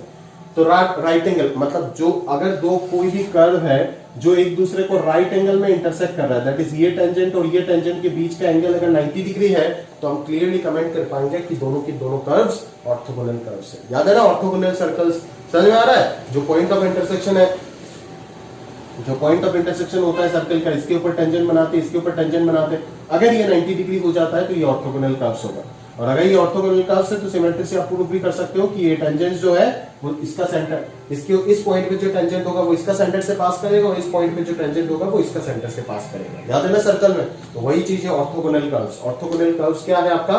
कि ऐसा दो कर्व जिनके बीच का एंगल 90 डिग्री है। समझ में आ रहा है? तो वो मतलब जहां पे वो इंटरसेक्ट कर रहे हैं उस पॉइंट में अगर मैं दो टेंजेंट बनाता हूं तो उन दोनों टेंजेंट के बीच का एंगल 90 डिग्री है। क्लियर है? समझ आ रहा है मेरी बात? पक्का? और अभी आपका शीट का लास्ट पेज में, थियरी वाले पेज में देखना, कुछ पैरामेट्रिक कोऑर्डिनेट्स लिखा गया है किसी किसी कर्व का। ठीक है, तो वो सारे पैरामेट्रिक कोऑर्डिनेट्स आप सिंपल है कैसे निकालते हैं आप समझ जाओगे कि जो भी पैरामीट्रिक कोऑर्डिनेट्स है वो उस कर्व को सेटिस्फाई कर रहा होगा। वह एक पैरामीटर रहेगा टी। समझ में आ रहा है ना? तो ये सारे पैरामीट्रिक कर्व अच्छे से आप याद रखिएगा, ये बहुत इंपॉर्टेंट रोल प्ले करता है डिफिकल्ट क्वेश्चन में। ठीक है, ऐसे क्वेश्चन शीट में है, मैं करा के दूंगा, जहां पे आप पैरामीट्रिक कर्व के मदद से, पैरामीट्रिक कोऑर्डिनेट्स की मदद से उसको बहुत जल्दी सॉल्व कर दोगे। बट अगर आप डिफरेंशिएशन, ऑर्डिनरी डिफरेंशिएशन करने के एक्स के रेस्पेक्ट में, तो आपका लंबा हो जाएगा। ठीक है, तो ये सारे पैरामीट्रिक कोऑर्डिनेट्स याद रखना भी हमारे लिए बहुत जरूरी है। समझ में आ रहा है ना? इसीलिए मैंने लिख के दिया। तो सारे पैरामीट्रिक कोऑर्डिनेट्स पेज 5 के याद रख लें। Page 1 and 2 it's more than sufficient for your board exams. ठीक है ना? बहुत ज्यादा ही है। पेज 1 ही नहीं तो बोर्ड एग्जाम के लिए सफिशिएंट है थियरी। पेज 2 वगैरह अगर हो गया तो और अच्छे से ये सेटअप हो गया पूरा पूरा। ठीक है, और पेज 3, 4, 5 ये बोर्ड्स के लिए बिल्कुल नहीं है। ठीक है, अब जानते हो थियरी पोर्शन का बात कर रहा हूँ, शीट का पहला पेज 5 पेज का बात कर रहा हूँ जहां पे थियरी दिया हुआ है। और पैरामेट्रिक कोऑर्डिनेट्स आप याद रखिएगा, वो कैसे निकालते हैं मैंने आपको ऑलरेडी सिखा रखा है, वो आपको अच्छे से आता है ना। पैराबोला का पैरामेट्रिक कोऑर्डिनेट्स क्या होता है, 80 स्क्वायर ट्वाइस 80, है ना। ये तो हॉरिजॉन्टल पैराबोला हो गया। अगर वर्टिकल पैराबोला हो जाता है तो इंटरचेंज हो जाएगा कोऑर्डिनेट्स, ट्वाइस 80 80 स्क्वायर होता है ना। सिमिलरली बहुत प्रकार के कर्व्स आता है, उनका पैरामेट्रिक कोऑर्डिनेट, जैसे कुछ एक फेमस अगर कर्व है तो मैं आपको याद करा दूंगा, क्या बता दूंगा, कोई अगर फेमस कर्व अगर मेरे को दिख रहा है जो आपको पहले नहीं पढ़ाया गया है, हाँ एस्ट्रॉइड मैं बता देता हूँ आपको। ये देखो x to the power 2/3 plus y to the power 2/3 बराबर a टू दी पावर 2/3, है ना। तो यहाँ पे जो पैरामेट्रिक कोऑर्डिनेट हो जाएगा क्या होगा, बेसिकली हम यहाँ पे a तो रखेंगे ताकि a टू दी पावर 2/3, यहाँ पे भी a रखेंगे, a to the power 2/3 common आ जाए। और हम क्या चाहते हैं कि यहाँ पे cos स्क्वायर आ जाए, sin स्क्वायर आ जाए, तो a to the power 2/3 common आ जाए और cos square plus sin square 1 बन जाए। ऐसे ही तो हम रखते हैं ना पैरामेट्रिक कोऑर्डिनेट, जहाँ पे थीटा पैरामीटर का काम होता है, बट कहीं कहीं पे t भी रखते हैं, समझ आ रहा है। तो यहाँ पे अगर मैं देखूं तो यहाँ पे cos स्क्वायर थीटा मिलने के लिए क्या रखना पड़ेगा, cos क्यूब थीटा रखना पड़ेगा ना, ये cos क्यूब थीटा रखना पड़ेगा, तभी तो cos क्यूब और 2/3 कैंसिल होकर cos स्क्वायर आएगा। और यहाँ पे भी sin क्यूब थीटा रखना पड़ेगा ताकि sin स्क्वायर आ जाए, और ये a to the power 2/3 a to the power 2/3 होकर के बाहर आ जाए, और ये cos square plus sin square 1 हो जाए। तो इसका पैरामेट्रिक कोऑर्डिनेट x की जगह पे ये आ जाएगा और y की जगह पे ये आ जाएगा। That is a cos cube theta and a sin cube theta, a sin cube theta is the parametric coordinate of the given curve asteroid x to the power 2/3 plus y raised to 2/3 बराबर a raised to 2/3। Clear है। तो इसी तरीके से आपको parametric coordinates निकालना है, वो आप याद रखिएगा प्रॉपर्ली, अपना शीट से पढ़ लीजिएगा। और अभी हम सफिशिएंट थ्योरी कवर कर चुके हैं।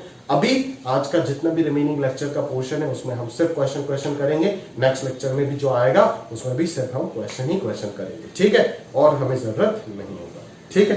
तो एनफ चीज, मोर देन सफिशिएंट चीज आपको ऑलरेडी कवर करा दिया गया है और किसी चीज का जरूरत नहीं है। जो भी बाकी है हम क्वेश्चन के थ्रू देखते हैं। थ्योरी पोर्शन में और कहीं पे भी कुछ आपको मिलेगा नहीं, आप देख लीजिएगा, अगर मन में शक है, ठीक है, पूरा दुनिया ढूंढ लीजिए, अगर मिल जाता है तो बता दीजिएगा, ठीक है। चलो तो अभी देखते हैं, सवाल देख लेते हैं, सवाल देखेंगे, क्योंकि थियरी तो अभी देख लिया है ना। थियरी से तो ऊपर समझ आता है, बट जब तक वो थियरी अप्लाई नहीं होता है किसी क्वेश्चन में तब तक उसका कंफर्मेशन नहीं मिलता है, ना मुझे मिलता है ना आपको मिलता है, ठीक है, क्लियर। चलो देखते हैं, तो चलिए सवाल देखते हैं ना। अभी थियरी तो कवर की है, अभी क्वेश्चन देखते हैं। क्वेश्चन जब तक नहीं देखेंगे तो फील नहीं आएगा, ठीक है ना। पहला सवाल देखिए, find the equation of a normal to the curve y बराबर x log x, अटपटा सा कर्व है, which is parallel to the line 2x minus 2y plus 3 बराबर 0। यानी कि नॉर्मल जो है वो किसी लाइन के पैरेलल है, मतलब इनडायरेक्टली नॉर्मल का स्लोप पता है, ठीक है। इक्वेशन निकालना है, तो किस चीज का कमी लग रहा है आपको, पॉइंट का कमी लग रहा है ना, तो पॉइंट आपको कंसीडर करना होगा ना खुद से। चलो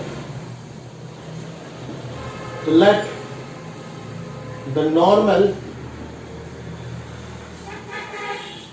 टू द पॉइंट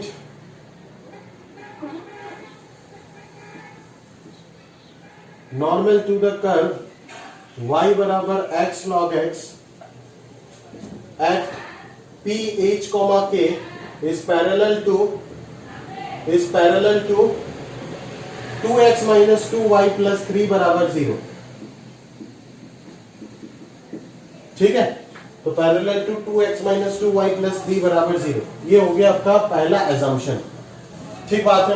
अभी हम क्या करेंगे कि नॉर्मल का स्लोप जो है वो निकालेंगे डिफरेंशिएट करके वो, और इस लाइन के स्लोप का इक्वल कर देंगे, एक इक्वेशन आ जाएगा।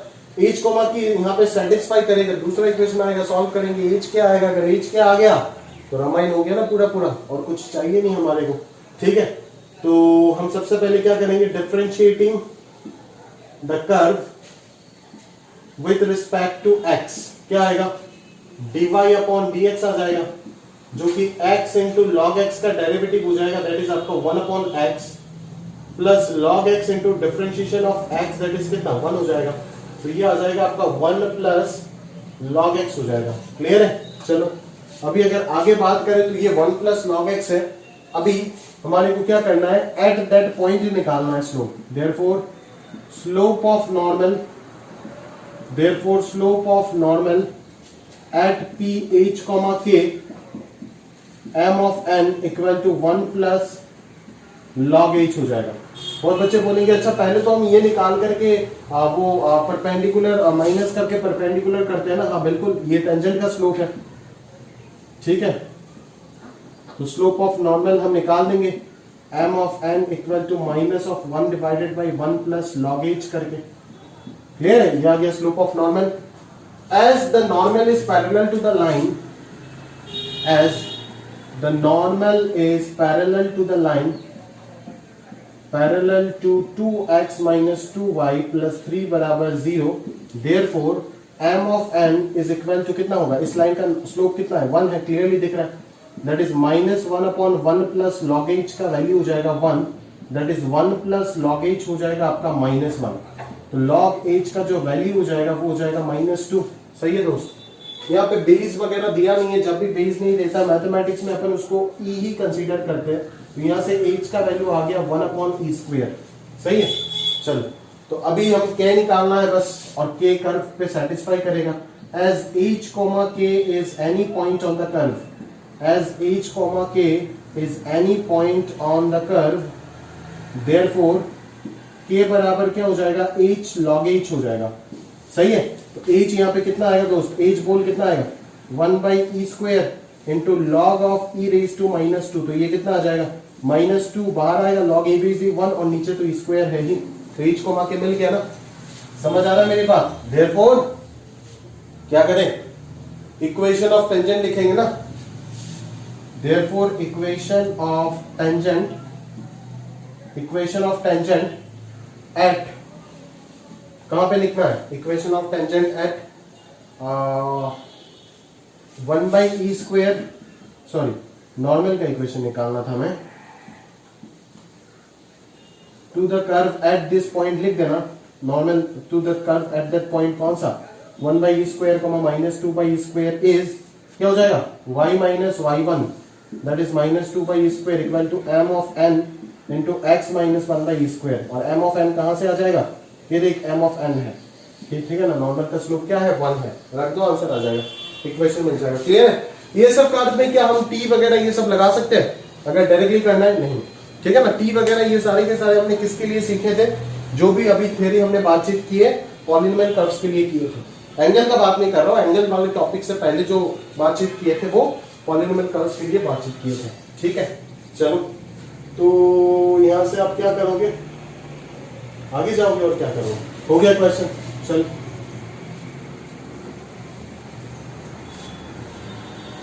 नोट कर लीजिएगा properly. Prove that this curve touches the line x by a plus y by b बराबर 2 for all n belongs to natural at point a, b। मतलब क्या है कि ये लाइन इस कर्व को टच करता है a, b पॉइंट में, वो प्रूफ करना है। तो कैसे प्रूफ करेंगे, ये एक कर्व है, ये एक लाइन है, ये कर्व इस लाइन को इस पॉइंट में टच कर रहा है, वो कैसे प्रूफ करेंगे।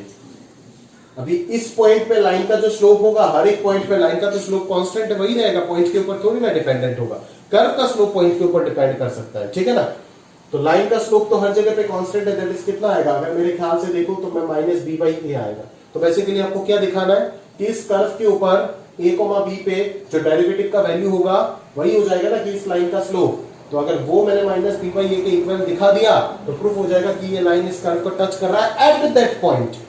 अगर मैं डेरिवेटिव का वैल्यू दूसरे किसी पॉइंट पे निकालूं तो नहीं चलेगा, एज इस पॉइंट में टच कर रहा है तो इस पॉइंट पे निकाल के दिखाना पड़ेगा कि इस पॉइंट पे जो टेंजेंट का स्लोप है वो इसके इक्वल है, नहीं तो हर पॉइंट में अलग अलग टेंजेंट बन सकता है ना। ये कंसेप्ट मैं लास्ट क्लास में भी आपके साथ डिस्कस किया है, ठीक है।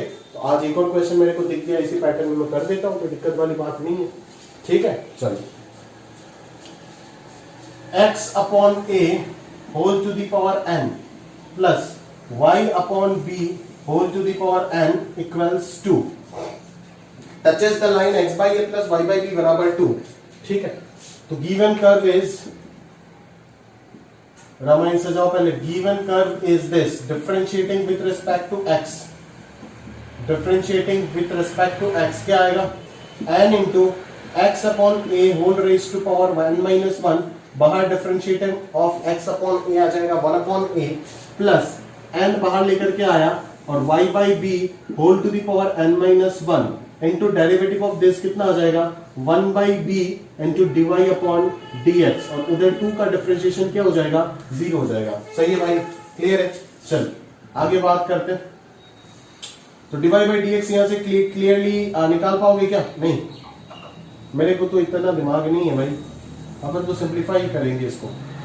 n into y to the power n-1 divided by b to the power n dy upon dx बराबर minus n into x to the power n minus one upon a to the power n। तो n n cancel out हो गया। अभी मैं निकाल सकता हूं divide by D x minus b upon a whole raise to power n, और इधर आ जाएगा x by y whole raise to power n minus one. Therefore divide by D x at point a comma b क्या हो जाएगा रे, minus b by a whole to the power n into a by b whole to the power n minus one. तो ये आ जाएगा minus b to the power n minus one यानी कि b, और नीचे आ जाएगा a। कितना आ गया, माइनस बी बाई ए आ गया ना, which is equal to the slope of line x by a plus y by b equal to 1। Side में इसका स्लोप निकाल के दिखा देना, y equal to mx plus c format में लेके जाके। देयरफॉर कंक्लूजन दे दोगे कि the curve touches the line this at point a, b for all n belongs to natural number. ठीक है, क्योंकि n के ऊपर डिपेंड ही नहीं किया, चीजें कैंसिल हो गई। ठीक है, चलो, तो कोई भी n का वैल्यू नेचुरल हो जाए कोई फर्क नहीं पड़ेगा। नोट कर लेना।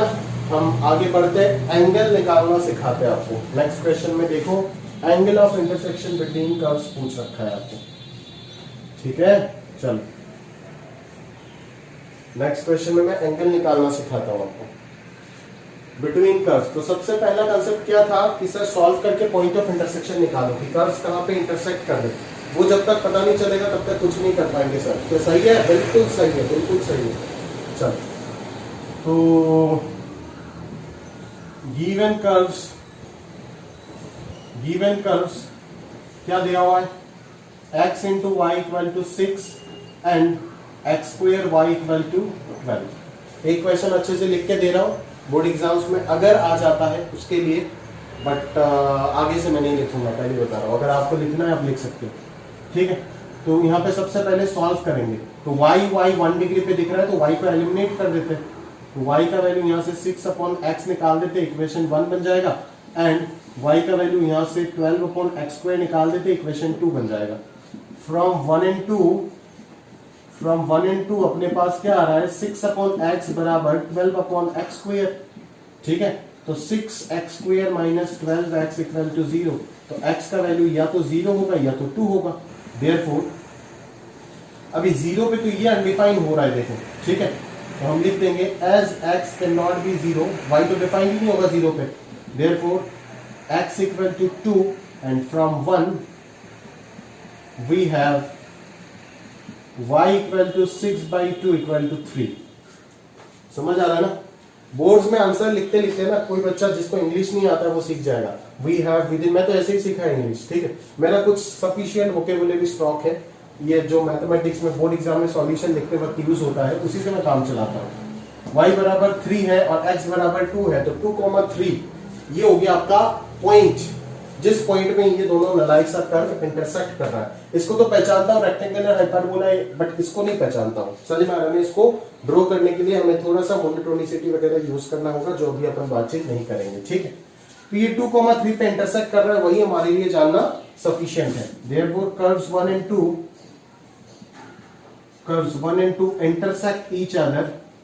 intersect each other at 2,3।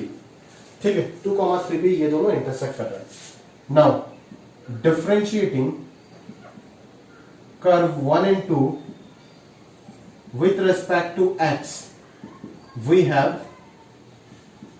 ठीक है, तो ये क्या हो जाएगा, dy अपॉन dx बराबर -6 upon x square plus dy by dx equal to -1 by x square का डिफरेंशियल क्या होगा, to the power 4 0 -2x -2 upon x2 -24 upon x cube. आप प्रॉपर्ली कर लीजिएगा, सही है। चलो आगे अगर मैं बातचीत करूं तो डेरिवेटिव निकाल दिया। अभी मुझे डेरिवेटिव क्या निकालना पड़ेगा, एट दैट पर्टिकुलर पॉइंट निकालना पड़ेगा। ठीक है, implies dy by dx to curve C1 at 2,3 बराबर -6 upon 4 that is -3/2 which can be expressed as m1 that is slope of tangent to curve ऐसे लिखोगे जैसे लिख के दे रहा हूं, ठीक है, अगर बोर्ड में आ जाता है। Slope of tangent to curve C1, to curve C1 ऐसे लिख दो C1 और इधर C2, to curve C1 eight कौन सा पॉइंट है भाई 2,3, ठीक है।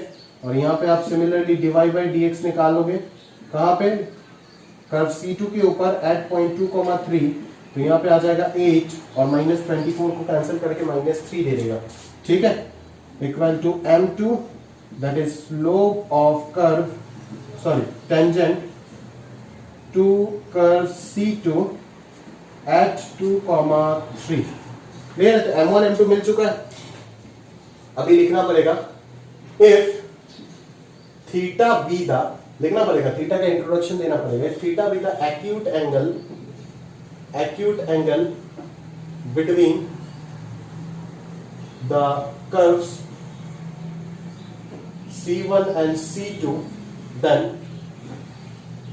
tan of theta must be equal to modulus of M2 minus M1 upon 1 plus M1 M2, ठीक है। M1 का इंफॉर्मेशन दे दिया, M2 दे दिया, थीटा का दे दिया। पुट करो values, -3 plus 3/2 divided by 1 plus है ना, प्रोडक्ट जब होगा तब तो 9/2 आ जाएगा, तो ये आ जाएगा आपका -6 प्लस 3/2 है ना, और नीचे आ जाएगा 11/2, तो ये आ गया 3/11 implies थीटा बराबर tan inverse of 3/11 which is the acute angle between curves C1 and C2, ठीक है। therefore obtuse angle between the curves equal to क्या, pi minus tan inverse of 3/11 that is, हाँ वही, और क्या दैट इज, हो गया ना, समझ आ रहा है ना। तो इस प्रकार से सॉल्यूशन लिखेंगे अगर बोर्ड्स में आ जाता है, और अगर नहीं आता है तब तो बल्ले बल्ले बाकी सारे इंग्लिश हटा दीजिए और गणित को रख दीजिए, आंसर आ जाएगा, ठीक है। चलो, तो इसका सॉल्यूशन तो हो गया, आगे बढ़ते हैं। आगे क्या बोला जा रहा है कि अगर ये दोनों कर्व राइट एंगल में इंटरसेक्ट कर रहे हैं दैट इज ऑर्थोगोनल है, तो P का वैल्यू निकालना है, ठीक है। तो अभी तो एक आर्बिट्ररी है, अभी तो एक आर्बिट्ररी आ गया ना बीच में, तो क्या आप पॉइंट ऑफ इंटरसेक्शन निकाल सकते हो सॉल्व करके? अगर निकाल सकते हो तो अच्छी बात है, ट्राई करना चाहिए। चलिए देखते हैं, इसको आप पॉज करके नोट कर लेना, आगे बढ़ते चलिए।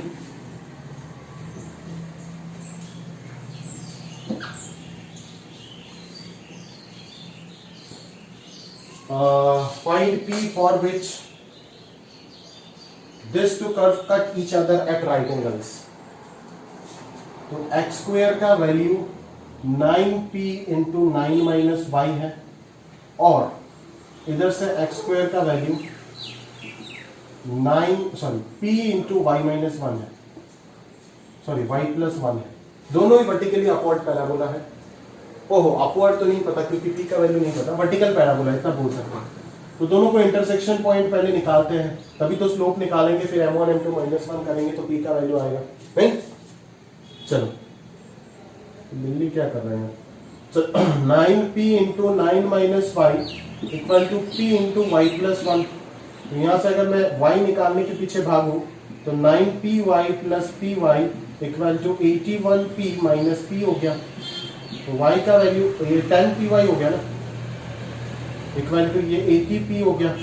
तो 10p से 80p अगर कैंसिल कर देंगे तो ये आ जाएगा 8। अरे बाप रे, p के ऊपर डिपेंड ही नहीं क्या।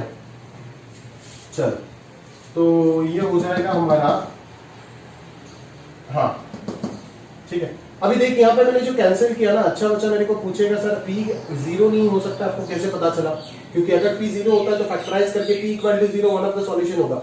इधर देख बेटा, अगर p का वैल्यू 0 हो जाता है तो x स्क्वायर 0 आ जाएगा दोनों जगह पे, मतलब x का वैल्यू 0 आएगा। दो डिस्टिंक्ट कर्व एग्जिस्ट ही नहीं करेगा, आइडेंटिकल हो जाएगा, इसीलिए p must be non zero. तो y का वैल्यू यहाँ से 8 आ गया ना। चलो, तो y का वैल्यू अगर पुट कर देंगे तो x स्क्वायर कितना आ जाएगा, यहां से निकाल देते हैं, ज्यादा आसान है।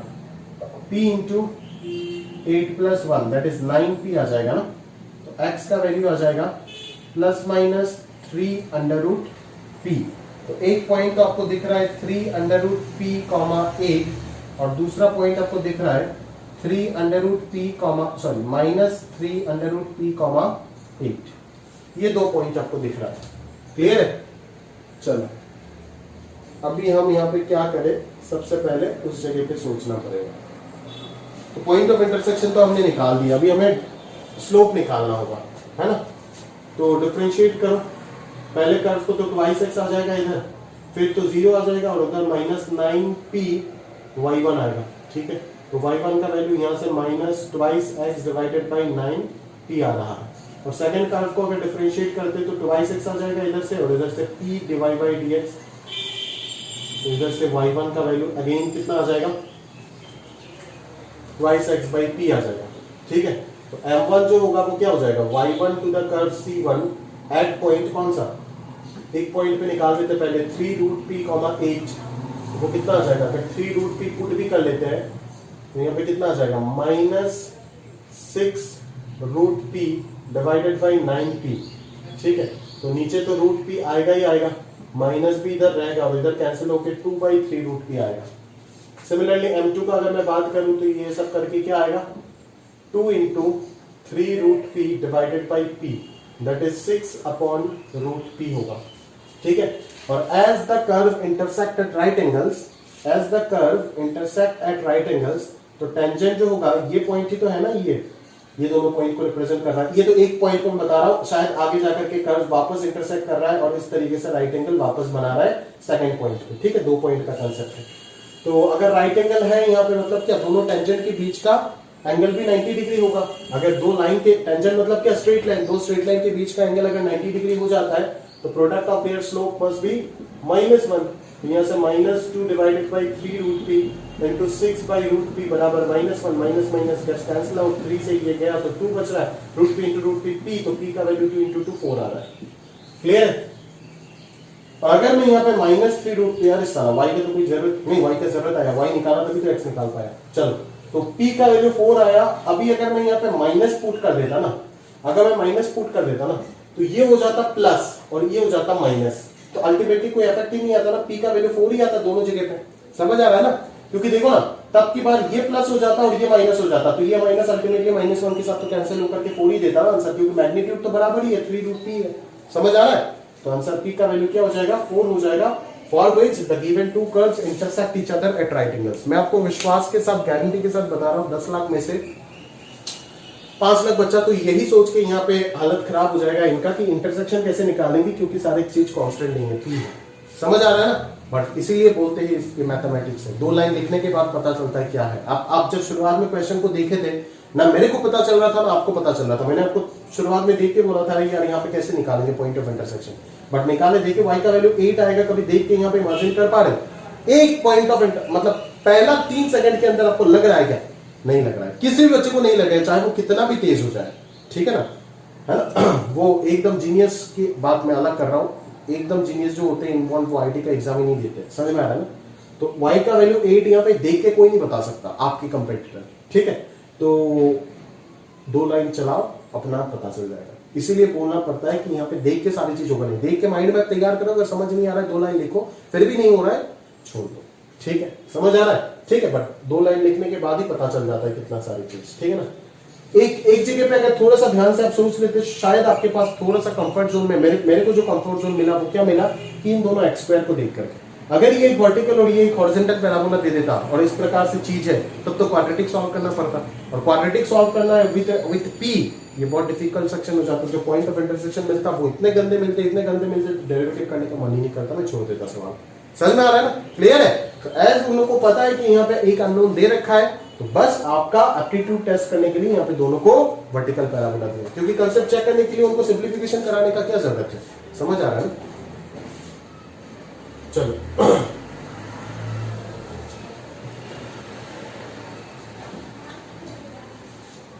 आगे चलते हैं। Show that the condition that the curves this and this intersect orthogonally is that 1 upon a minus 1 upon b equal to 1 upon a dash minus 1 upon b dash। देखो पहले मैं एक चीज बता देता हूँ, है ना, मैंने कभी भी कंप्लीटली ये नहीं बोला है कि बोर्ड एग्जाम में नहीं आएगा एंगल बिटवीन टू कर्व्स। मैंने आपको बोला है पढ़ाने के लिए। अभी एग्जाम बाद आप आओगे, दुनिया में नहीं पढ़ाते वो मैं नहीं देखूंगा, मैं तो पढ़ाया ना, मैं तो बोलूंगा कि पढ़ाया, आप क्यों नहीं कर पाए, आप नहीं पढ़े तो मैं क्या करूँ। मैं कंप्लीटली डिनाई नहीं कर रहा हूँ कि बोर्ड एग्जाम में नहीं आएगा, आ भी सकता है। कुछ कुछ बोर्ड्स के टॉपिक्स में, कुछ कुछ बोर्ड्स में देखोगे स्टेट बोर्ड से पूछ भी देता है। सीबीएसई आईसीएसई की स्टेट बोर्ड की बात नहीं कर रहा, असम बोर्ड, बाकी कुछ कुछ बोर्ड्स के पेपर देखो तो पूछ भी देता है ये सब, ठीक है ना। तो आप छोटा सा टॉपिक है, सिंपल टॉपिक है, एकदम सिंपल फ्लैट कंसेप्ट है। अगर आप इसको स्किप करना चाहते हो तो करो, रिस्क आप लोगे, मैं नहीं लूंगा, ठीक है ना। तो बाकी आप जानो, ठीक है। तो आगे बढ़ते हैं। जैसे ये सब एक क्वेश्चन को देख करके मेरे को ये बोलना पड़ेगा कि ये सब क्वेश्चन तो कभी जी नहीं पूछेगा ना, पूछ सकता है, बिल्कुल पूछ सकता है, नहीं पूछेगा बोल के कुछ नहीं होता है, ठीक है। सारी चीज पूछ सकता है, किसी ना किसी एंगल में वो लोग चेंज करके अपने फ्रेम में क्वेश्चन बना सकते हैं, कोई दिक्कत नहीं। बट अच्छा सवाल है, आप ध्यान से देखो, समझ में आ रहा है ना, किस लिहाज से अच्छा सवाल है, सिंप्लीफिकेशन पॉइंट ऑफ व्यू से गुड क्वेश्चन है, ठीक है। चलो जरा ध्यान से देखते हैं आगे। Question number 44, show that the condition that the curves this and that intersect orthogonally. ये दोनों कर्व एक दूसरे को कैसे इंटरसेक्ट कर रहे हैं, ऑर्थोगोनली इंटरसेक्ट कर रहे हैं। तो आपको एक कंडीशन प्रूव करने दिया है, क्यों नहीं दे सकता है, 4 कंडीशन दे देगा, 4 ऑप्शन में आराम से आपको सिंप्लीफिकेशन कराने का अगर मन है, जो कि आईआईटी आजकल बहुत पसंद करता है ना। 3 पेपर दे रखा है, देखो ना, 2016 2019 का इतना लेंदी सवाल, ठीक है। तो अगर मन है उनका तो बिल्कुल आपसे करा सकता है ये टेस्टिंग, कोई दिक्कत वाली बात ही नहीं। चल, तो ये दोनों कर्व ऑर्थोगोनली एक दूसरे को इंटरसेक्ट कर रहा है, तो आपको कुछ ना कुछ प्रूफ करना है। तो कहां पे इंटरसेक्ट कर रहा है, पहले क्या पॉइंट ऑफ इंटरसेक्शन निकालोगे। यहां से खेल शुरू हुआ, एक नया खेल शुरू हुआ जो मैं आपको सिखाने वाला हूं। गंदे टिपिकल सब्जेक्टिव प्रॉब्लम्स में जहां पे आपको लग रहा है कि कर्व्स को सॉल्व करना दोनों को इम्पॉसिबल है, लगभग दोनों को सॉल्व करना। यहाँ पे जैसे यहाँ पे आप क्या चाहते हो कि इन दोनों को, पहले तो ऑर्थोगोनलिटी का क्वेश्चन है, मतलब क्या कि जिस पॉइंट पे कर्व दोनों इंटरसेक्ट कर रहे हैं उस पॉइंट में आप क्या करोगे, डिवाइड बाई dx दोनों कर्व से निकाल के वो पॉइंट पुट करके m1 m2 -1 कर दोगे। अरे भाई, बट पॉइंट ऑफ इंटरसेक्शन निकालेगा कैसे, यहाँ पे तो ये भी क्वाड्रेटिक है, ये भी क्वाड्रेटिक, सिंप्लीफिकेशन होने का कोई नाम ही नहीं लेगा, समझ में आ रहा है ना। यहाँ से वाई स्क्वायर को सब्स्टिट्यूट करोगे इस जगह पे, फिर आप x निकालोगे, तो ये आपके लिए थोड़ा सा हैवी हो सकता है ना। यहाँ पे नहीं हैवी हो रहा है, यहाँ पे चलो कोई बच्चा कर लेगा, बट अगर मैं यहाँ पे बोलूँ तो यहाँ पे आप सिंप्लीफिकेशन का नाम लोगे क्या, गंदा सिंप्लीफिकेशन होगा ना। तो इसीलिए मैं आपको एक चीज सिखाना चाहता हूँ कि आप क्या करो ना, सिंप्लीफिकेशन से कर लूंगा, देखो थोड़ा सा टाइम दे दोगे कर लूंगा, बट मैं आपको अलग अलग अप्रोच सिखा के अपना दिमाग को, आपका दिमाग को ट्रेन करने आया हूं, ठीक है ना। एक ही तरीके से घिसते जाऊंगा तो थोड़ा ना चलेगा, समझ में आ रहा है ना। वो चीज सिखा दिया, उससे करना है कर लोगे, बस थोड़ा सा समय ज्यादा होगा, दैट्स इट। छोड़ो, अभी नया जो बोल रहा हूं उसमें फोकस करो, ठीक है। उसके अलावा क्या है, अल्टरनेटिव क्या है, समझ में आ रहा है ना। जितने अलग अलग तरीके अपना दिमाग में फिट करोगे उतना दिमाग ज्यादा काम करेगा, समझ आ रहा है ना, वही मेरा काम है, ठीक है। तो आप क्या करोगे, आप ऐसे भी तो सोच सकते हो ना सवाल को, ये भी एक आर्गुमेंट हो सकता है कि सर आप तो बार बार ये कोशिश कर रहे हो कि पॉइंट ऑफ इंटरसेक्शन निकाले। अभी मैं पॉइंट ऑफ इंटरसेक्शन अगर ना निकालूं और ना निकाल के मैं डायरेक्टली उस पॉइंट को कोई आर्बिट्ररी पॉइंट कंसीडर कर लेता हूं ना, एच कॉमा के, मैं बोलूंगा अगर आर्बिट्ररी तू कंसीडर करेगा तो तेरे पास और तो कंडीशन आएगा। आर्बिट्ररी अगर एच कॉमा के अगर आपने कंसीडर कर लिए तो और 2 वेरिएबल आपने जबरदस्ती इंट्रोड्यूस किया ना, जबकि सॉल्व लेने का नाम ही नहीं हो रहा, ऊपर से आप और 2 वेरिएबल इंट्रोड्यूस कर दिए। बट आप मेरे को उस वक्त समझाओगे कि देखो सर, दिमाग को थोड़ा लगाओ जो आपके पास नहीं है, कि आप यहां पे अगर एच कोमा के कंसीडर करते हो तब आपके पास 2 एक्स्ट्रा कंडीशन भी तो मिलेगा कि वो एच कोमा के अगर दोनों कर्व का पॉइंट ऑफ इंटरसेक्शन है तो वो एच कोमा के इन दोनों कर्व के ऊपर लाई भी तो करेगा ना, सेटिस्फाई भी तो करेगा दोनों इक्वेशन को। तो 2 एक्स्ट्रा कंडीशन भी तो आपको मिलेगा in terms of H and के, और क्या पता वो दोनों कंडीशन एक बार यूज हो जाए, वो भी तो सकता है ना। ऐसे एक बार करके देखो ना सर, फिर मेरा दिमाग बोलेगा अच्छा सही बोले आप, ठीक है। फिर मैं आपको ट्राई करने जा रहा हूं अभी, ठीक है। जो क्लास में सीन होता वो मैं बता रहा हूं, ठीक है। मैं मान लेता हूं यहाँ पे सॉल्व करने में मेरे को ज्यादा इंटरेस्ट नहीं है, ठीक है। तो मैं मान लेता हूं कि ये दोनों कर्व C1 और C2 जिस पॉइंट पे इंटरसेक्ट कर रहा है उस पॉइंट का कोऑर्डिनेट है PH, K, ठीक है ना। अगर लिखना है तो कैसे लिखेगा, let the curve C1 and C2, C1 colon C2 colon, पहले गिवन वगैरह लिख देगा, फिर लिखेगा let the curve C1 and C2 intersect each other eight point PH, K such that A into H square plus B into K square equal to 1 and A dash H square plus B dash K square का value 1 है। यहाँ पे 2 equation mark करके रखते हैं, clear. अभी आओ, अभी पॉइंट आपको निकालने का जरूरत नहीं है, सिंपल सा पॉइंट पता है कि पॉइंट ऑफ इंटरसेक्शन कौन है, एच को आगे आपने एज्यूम कर लिया। तो इसको डिफरेंशिएट करो, क्या आएगा, twice A X plus twice B Y into D Y by D X बराबर 0 आएगा ना। तो यहां से जो डिवाई बाई डी एक्स आ रहा है वो क्या आ रहा है, वो क्या आ रहा है, minus A X by B Y आ रहा है ना, ठीक है।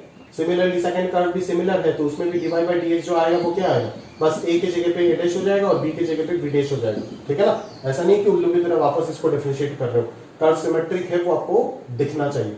तो यहाँ पे इस पॉइंट पे निकालेंगे टेंजेंट का स्लोप और यहाँ पे इस पॉइंट पे निकालेंगे टेंजेंट का स्लोप, ठीक है। तो अगर ये दोनों आपको इंटरसेक्ट ऑर्थोगोनली बोल के दिया है, तो अभी आप ये सब निकालोगे, m1 m2 ये सब लिखोगे, नाटक करोगे, फिर लिखोगे as the curves intersect each other orthogonally therefore product of slope of tangent at the point of intersection h of h, k must be -1, that is m1 into m2 equal to -1। फिर ऐसे लिख के आप इसका value put करोगे यहां पे, ठीक है। तो यहां से क्या आ गया, a dash h square, a dash h square equal to इधर क्या आ गया, minus of b dash k square. समझ आ रहा है ना, a dash h square equal to minus of b dash k square, ये आपको यहां से मिल गया है। सही है मेरी बात, क्लियर है, यहां से आपको ये चीज मिल गया है। दैट इज अगर मैं और प्रिसाइजली बोलूं तो a dash by b dash का माइनस साइन जो है, या फिर ऐसे अगर मैं बोलता हूं कि b dash divided by a dash का जो माइनस साइन होगा वो आपको मिल चुका है h square by k square, ठीक है। और अभी आप बोलोगे sir h square by k square को क्या करूं, मेरे को तो ये निकालना है, क्या इन दोनों इक्वेशन से फिर से सॉल्व करके h और k का वैल्यू निकालूं, नहीं लल्ला, थोड़ा सा दिमाग लगाने के साथ साथ h square by k square का वैल्यू दिख जाएगा। इन दोनों इक्वेशन से थोड़ा सा सिंपलीफाई कर, इसीलिए ये चीज सिखाया कि पॉइंट ऑफ इंटरसेक्शन बिना निकाले भी एंगल निकाल सकते हैं। समझ आ रहा है, या फिर कोई रिलेशन दिया गया है तो प्रूफ कर सकते हैं, समझ आ रहा है। यहां से थोड़ा सा सिंपलीफाई कर, तो ये क्या हो जाएगा, a h square plus b k square का value a dash h square plus b dash k square. थोड़ा सा पेन चलाने की कोशिश करो, तो ये a minus a dash into h square और उधर b dash minus b into k square हो गया। तो यहाँ से h square by k square जो है वो कितना आ गया, b dash minus b by a minus a dash आ गया। तो यहाँ पे रख देते ना b dash minus b by a minus a dash को, ठीक है।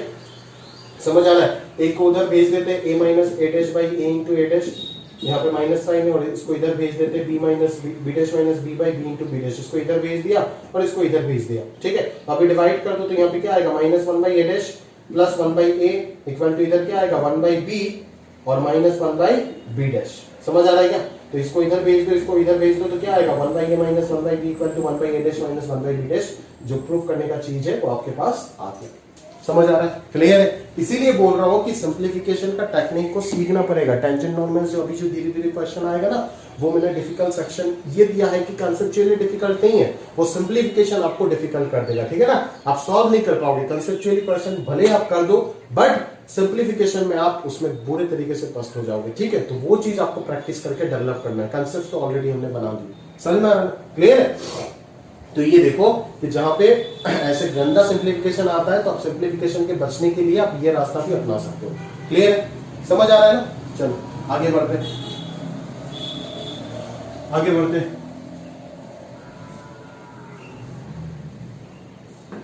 आगे बढ़ते यहां पे क्या करेंगे, देखो, show that the condition that the curves if the straight line this touches the curve ellipse दिया हुआ है, then prove that a square cos square alpha plus b square sin square alpha बराबर p square।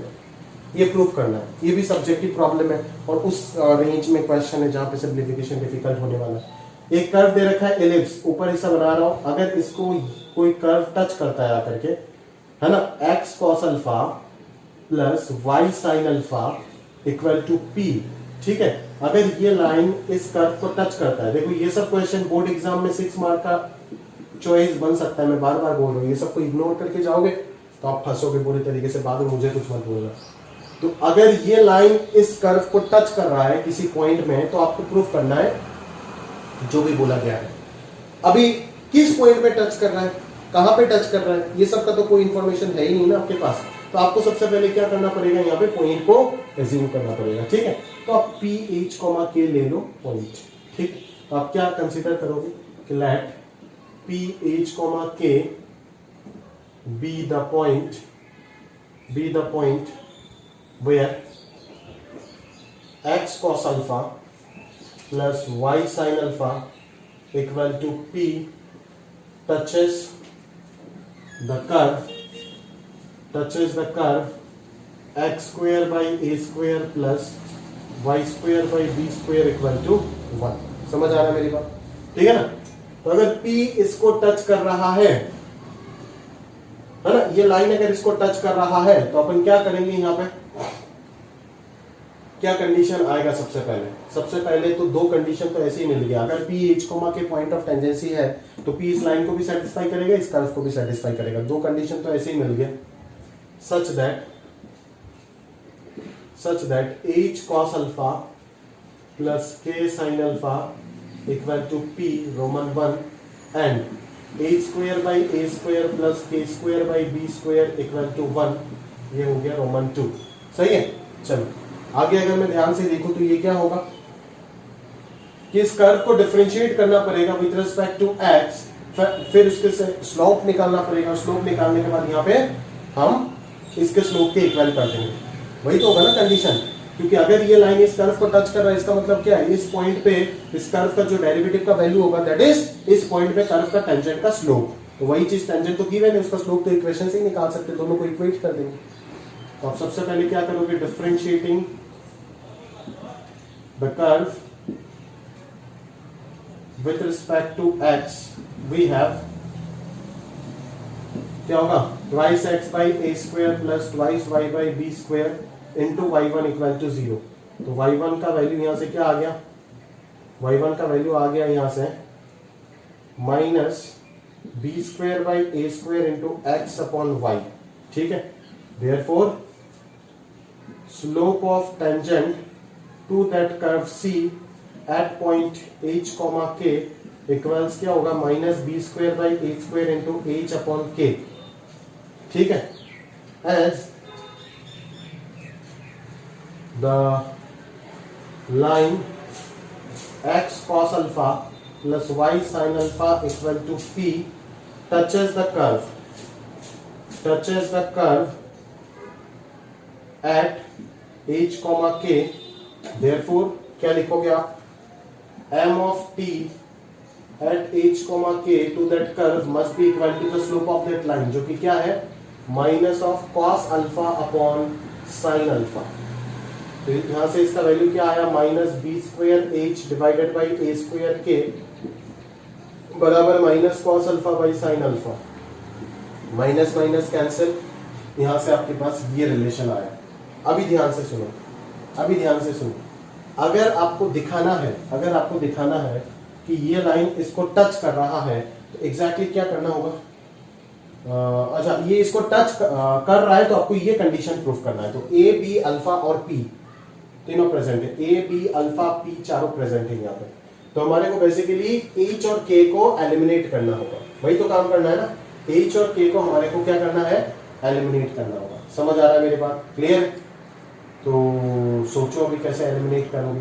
ये आपके पास एक equation आया, एक आया ये, तीन को कैसे अभी आप एलिमिनेट करोगे? ठीक है? ऐसे अगर मतलब बाकी अगर मतलब और कंसेप्ट से करना चाहते हो तो कोऑर्डिनेट में जैसे सिखाया था, यहाँ से आप y का वैल्यू निकाल दो, इस कर्व में पुट कर लो, क्वाड्रेटिक बनेगा, उसका डिस्क्रिमिनेंट 0 कर दो, ये प्रूफ हो जाएगा। जैसे हम लोग कंडीशन ऑफ टेंजेंसी वगैरह निकालते थे। ठीक है ना? बट यहाँ पे तो ये सब करने से काम नहीं चलेगा ना, बोर्ड का मास्टर भर जाएगा आपके ऊपर। समझ में आ रहा है? तो आप क्या करोगे यहाँ पे? तो यहाँ से सिंप्लीफाई कैसे करेंगे? वही सिंप्लीफिकेशन सबसे डिफिकल्ट हो जाता है जो मैं आपको बोलता हूँ, है ना? यहाँ पे आ जाएगा ए स्क्वायर के डिवाइडेड बाई साइन अल्फा। ठीक है? तो यहाँ से हम क्या कर सकते हैं बोलो? B square h square. अच्छा ध्यान से देखना, बी स्क्वायर एच से ऊपर नीचे बढ़े, कंप्लीटली डिफरेंट सेगमेंट है ये सिंप्लीफिकेशन। मैं आपको वही सिखाने के लिए ये सब क्वेश्चन करा रहा हूँ, नहीं तो मेरा कोई दिलचस्पी नहीं है। समझ में आ रहा है ना? ये सब बच्चा अगर सीखेगा नहीं तो गड़बड़ हो जाएगा। ठीक है? तो देखो यहाँ पे क्या बेसिक फंडामेंटल कौन सा चीज यूज करेंगे देखो, और सिंप्लीफिकेशन को आपको मैं टास्क दे रहा हूं। आप ये क्वेश्चन ले लो, ये इक्वेशन ले लो, ये इक्वेशन ले लो, तीन इक्वेशन है ना आपके पास, आप तीनों को सिंप्लीफाई करके मेरे को ये कंडीशन निकाल के दिखा दो। ठीक है, कितना समय आपको लगेगा आप देखो जरा।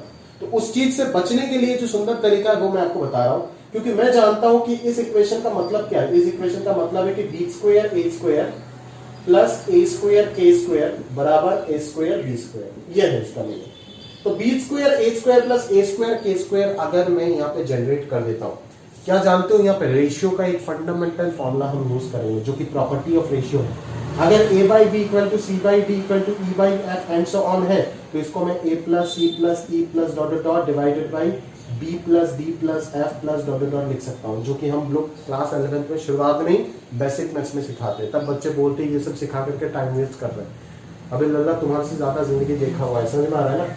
ठीक है, ये सब बेकार की चीज नहीं है, देखो आज काम आ रहा है तभी जाकर के सिखाया जाता है, समझ आ रहा है ना। लल्लू का चीज नहीं है ये सब, समझ में आ रहा है ना। जरूरत नहीं है तो क्यों पढ़ाते, मतलब ये तो सबसे ज्यादा हम लोग हैं। A by B equal to C by D equal to E by F, अगर ये डॉट डॉट चलता रहता है तो इसी रेशियो को कंटिन्यू करके हम A plus C plus E dot dot divided by, कहने का मतलब ये डॉट डॉट छोड़ दो, अगर तीन रेशियो इक्वल है तो इसको आप ये तीनों के तीनों रेशियो इसके इक्वल होगा, मतलब this equal to this equal to this equal to that होगा। अगर प्रूफ करना चाहते हो करो ना, इन सबको इक्वल टू के मान लो, तो ए का वैल्यू बी के होगा, सी का वैल्यू डी के होगा, ई का वैल्यू एफ के होगा, प्रूफ करो। के कॉमन जाएगा, b plus d plus f cancel हो जाएगा, आंसर क्या आएगा, के आएगा। तो के अगर इनके इक्वल है तो इसका इक्वल भी तो के आया, मतलब चारों के चारों रेशियो आपस में क्या हो गया, इक्वल हो गया। तो वही फंडा यहाँ पे अप्लाई करने के लिए मैं क्या कर रहा हूँ, अगर मैं यही चीज यहाँ पे लगा देता हूँ कि equal to sum of this term and product of this term अगर लिख देता हूँ तो फायदा नहीं होगा, क्योंकि यहाँ पे बी स्क्वायर एच स्क्वायर है, तो मुझे अगर बी स्क्वायर एच स्क्वायर यहाँ पे मिल जाता तो फायदा होता, इसीलिए मैं ऊपर नीचे 8 से मल्टीप्लाई कर रहा हूँ। और एज मैं डिनोमिनेटर में जब सम करूंगा तो सिर्फ cos alpha plus sin alpha से फायदा नहीं होगा, h cos alpha plus k sin alpha अगर मैं कर पाता तो बहुत फायदा होता। ठीक है, तो वही चीज सोच के मैं यहाँ पे 8 से ऊपर नीचे मल्टीप्लाई कर रहा हूँ। प्रैक्टिस से आपके दिमाग में भी चमकेगा ये सारी चीज, ठीक है। बट इस प्रकार के सवाल जिंदगी में देखोगे नहीं और एग्जाम में सॉल्व कर दोगे, ऐसा कोई तरह नहीं आया, समझ में आ रहा है, क्लियर। जरा ध्यान से देखो, प्रॉपर्ली सिंपलीफिकेशन बेस्ड है। अभी इस चीज को इक्वल टू में क्या लिख सकता हूं, मैं एक स्टेप स्किप करके डायरेक्टली लिख देता हूं, इसको मैं इक्वल टू क्या लिख सकता हूं, दिस। ठीक है, ये बाय रेशियो का प्रॉपर्टी आप लिख रहे हैं, ठीक है, जो कि आप बिल्कुल लिख सकते हो, समझ में आ रहा है ना। और यहां से मैं डायरेक्टली यूज करूंगा ऊपर का दो इक्वेशन में, कोई सिंप्लीफिकेशन का नाम नहीं लूंगा, समझ में आ रहा है ना। इसको डायरेक्टली लिख दूंगा ए स्क्वायर बी स्क्वायर, इसको लिख दूंगा पी फ्रॉम 1 and 2, क्लियर है, समझ में आ रहा है। h और k का वैल्यू चाहिए था ना, यहां से निकालो h और k का वैल्यू, तो h स्क्वायर यहां से क्या आ जाएगा, यहां से कैंसिल आउट कर देना, अभी कैंसिल आउट कर दे, अभी मतलब खत्म हो गया तो अभी कैंसिल आउट कर दे, वापस पुरानी चीज में चले जाओ, समझ में आ रहा है ना।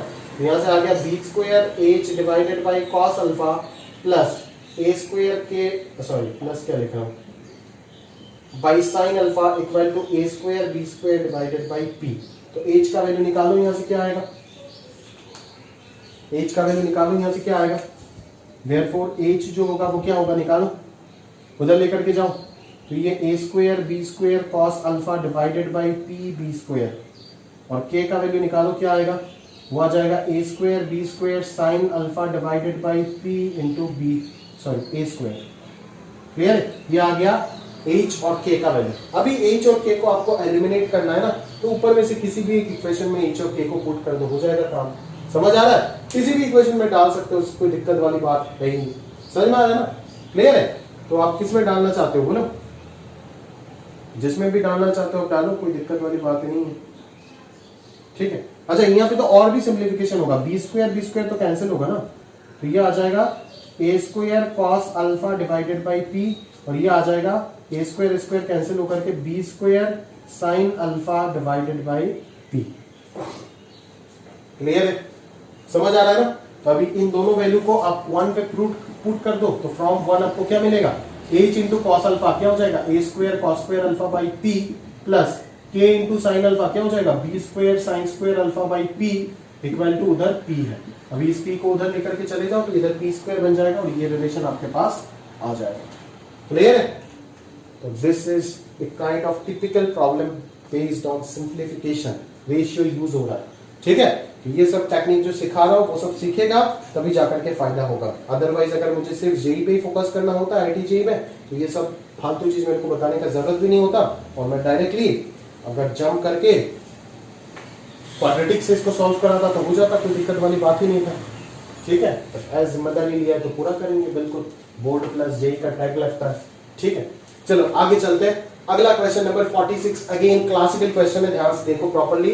45 46 ये सब board exam point of view से काफी इंपॉर्टेंट क्वेश्चन बन सकता है। मैं बार बार बोल रहा हूं, अगर डिफिकल्ट सेक्शन साला मुझे अगर पेपर देता मैं तो ये दोनों क्वेश्चन और मैं डाल देता। समझ आ रहा है? 6 मार्क का एकदम मस्त सवाल होता, जो बनाता बिल्कुल उसी को स्टेट हाईएस्ट मिलता है। ऐसा नहीं कि हजारों बच्चे को 98 मिल रहा है। समझ आ रहा है ना?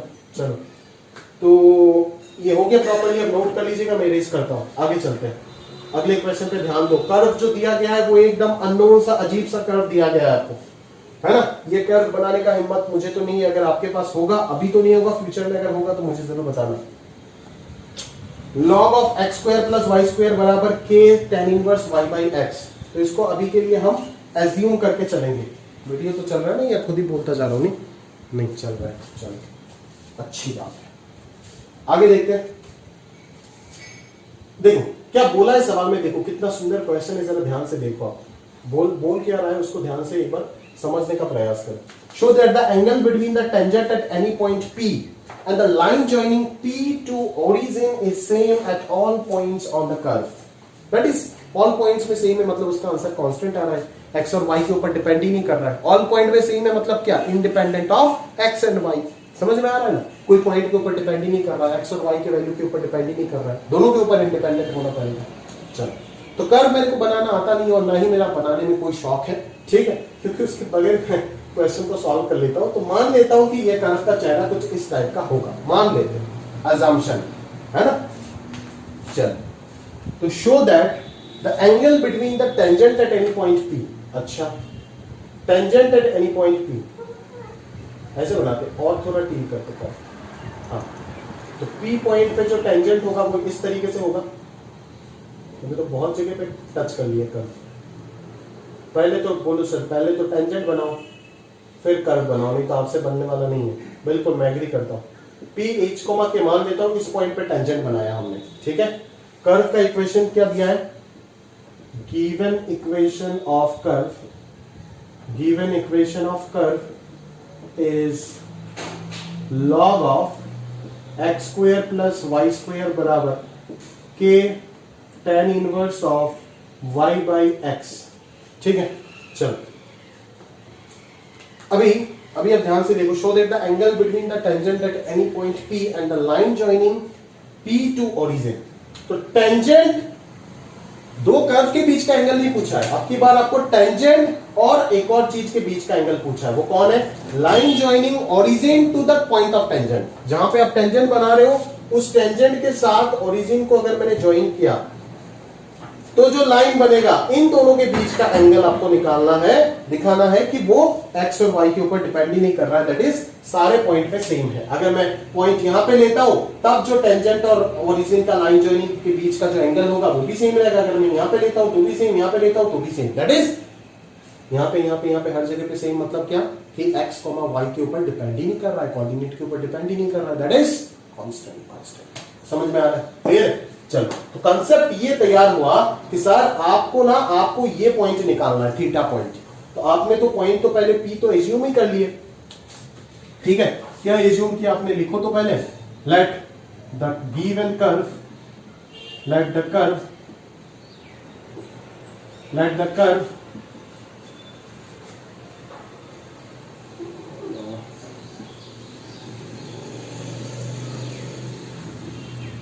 let the tangent touches the curve C at PH, K at point PH, K। समझ में आ रहा है? क्लियर है? चलो, तो अभी हमारा जो थॉट प्रोसेस होगा वो क्या होगा? वो जो एंगल बिटवीन लाइंस निकाले थे ना, वही चीज। ये एंगल निकालना है ना, ये O पॉइंट पता है, P पॉइंट पता है, तो OP स्लोप पता है, तो ये एंगल तो आ ही जाएगा, इसको अल्फा मान लो। और डेरिवेटिव करके इस पॉइंट पे अगर टेंजेंट का स्लोप निकालेंगे तो ये एंगल भी आ जाएगा, बीटा मान लो। तो theta plus alpha equal to beta, theta equal to beta minus alpha, tan ले तो आ जाएगा, खत्म बात। कांसेप्ट तो वही है, बस इस चीज को इंटरप्रेट नहीं कर पाता बच्चा। जब भी मैं क्लास में देता हूँ ये सवाल सॉल्व करने, बच्चा इंटरप्रेट नहीं कर पाता इस चीज को, वही मतलब प्रॉब्लम हो जाता है उनको। समझ गए मेरी बात? तो जरा ध्यान से करते चलिए प्रॉपर्ली।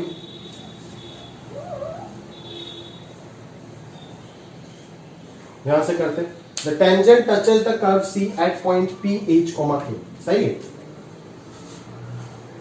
तो हम सबसे पहले यहां पे क्या करेंगे,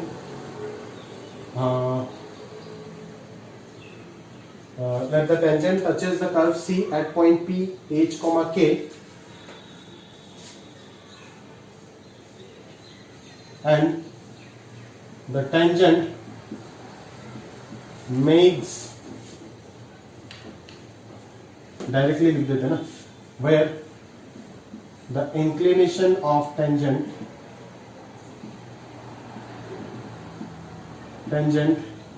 is beta and the inclination of the line joining O and P be alpha। ठीक है, such that एक साथ तैयार करके रख देते हैं, थीटा प्लस अल्फा बराबर बीटा, या फिर theta equal to beta minus alpha.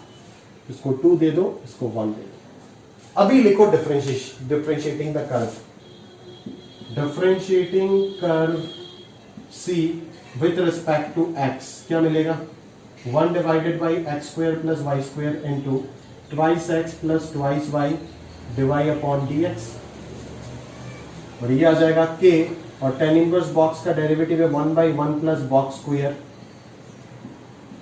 Into derivative of box कितना आ जाएगा, x square x y1 minus one. ठीक है, ऐसे y1 वगैरह आप एग्जाम में मत लिखना, डिवाइड बाई dx ही लिखना, मेरा जगह नहीं है, 0,0 ने चुरा लिया इसीलिए मैंने डिवाइड बाई dx नहीं लिखा। ठीक है, अब मैं सॉल्व करता हूं इसको, तो इधर आ जाएगा k into X y1 minus five divided by x square gets cancel out, तो यहाँ पे X square plus Y square आ जाएगा। जनाब इधर भी दिख रहा है X square plus Y square, दिख रहा है नहीं दिख रहा है, हाँ कैंसिल आउट कर दो। बोले सर कैंसिल आउट कर दे, जीरो है या नहीं पॉजिटिव, पता नहीं चला आपको, ये जीरो हो सकता है क्या रे, इतना अगर नहीं पता तो कैसे करेगा। तो ये क्या हो जाएगा, twice y y1 plus, sorry ऐसे लेके चलते, उधर लेके चलते नहीं, k x y1 minus twice y y1 equal to twice x plus k y, है ना। चलो तो y1 का वैल्यू क्या आ गया, twice x plus k Y divided by क्या आ गया, के एक्स माइनस ट्वाइस वाई, ये आ गया आपका डिवाइड बाई डीएक्स। बट अभी आपको डिवाइड बाई डीएक्स कहां पे चाहिए, h कॉमा k पे चाहिए। Therefore divide by d x at h comma k जो है वो कितना आ जाएगा, ट्वाइस h प्लस k, अरे बाप रे k आ गया,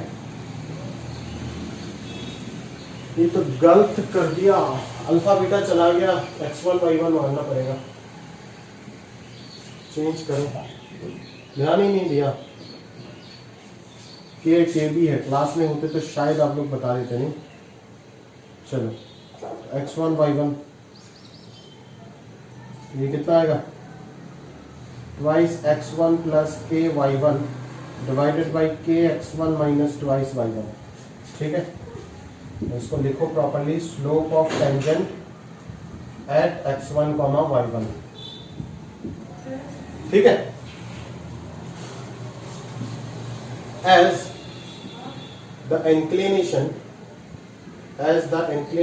of tangent at px1 y1 is beta, therefore tan beta equal to m of t, जो भी लिखना है, equal to twice x1 plus के y1 डिवाइडेड बाई के x1 माइनस ट्वाइस y1 इसको रोमन 3। तो tan बीटा मिल गया, अभी बस tan अल्फा चाहिए अगेन, क्योंकि यही तो स्लोप है ना, तो बीटा का इंक्लिनेशन है तो tan बीटा हो जाएगा ना, इंक्लिनेशन तो मैंने कंसीडर किया। Again alpha is the inclination of OP, therefore tan alpha जो होगा वो y1 minus 0 by x1 minus 0 that is y1 by x1 हो जाएगा, जिसको आप 4 मानो, फिर हम लोग उधर इरेज कर देंगे, उसके बाद ही सॉल्व कर पाएंगे, है ना भाई।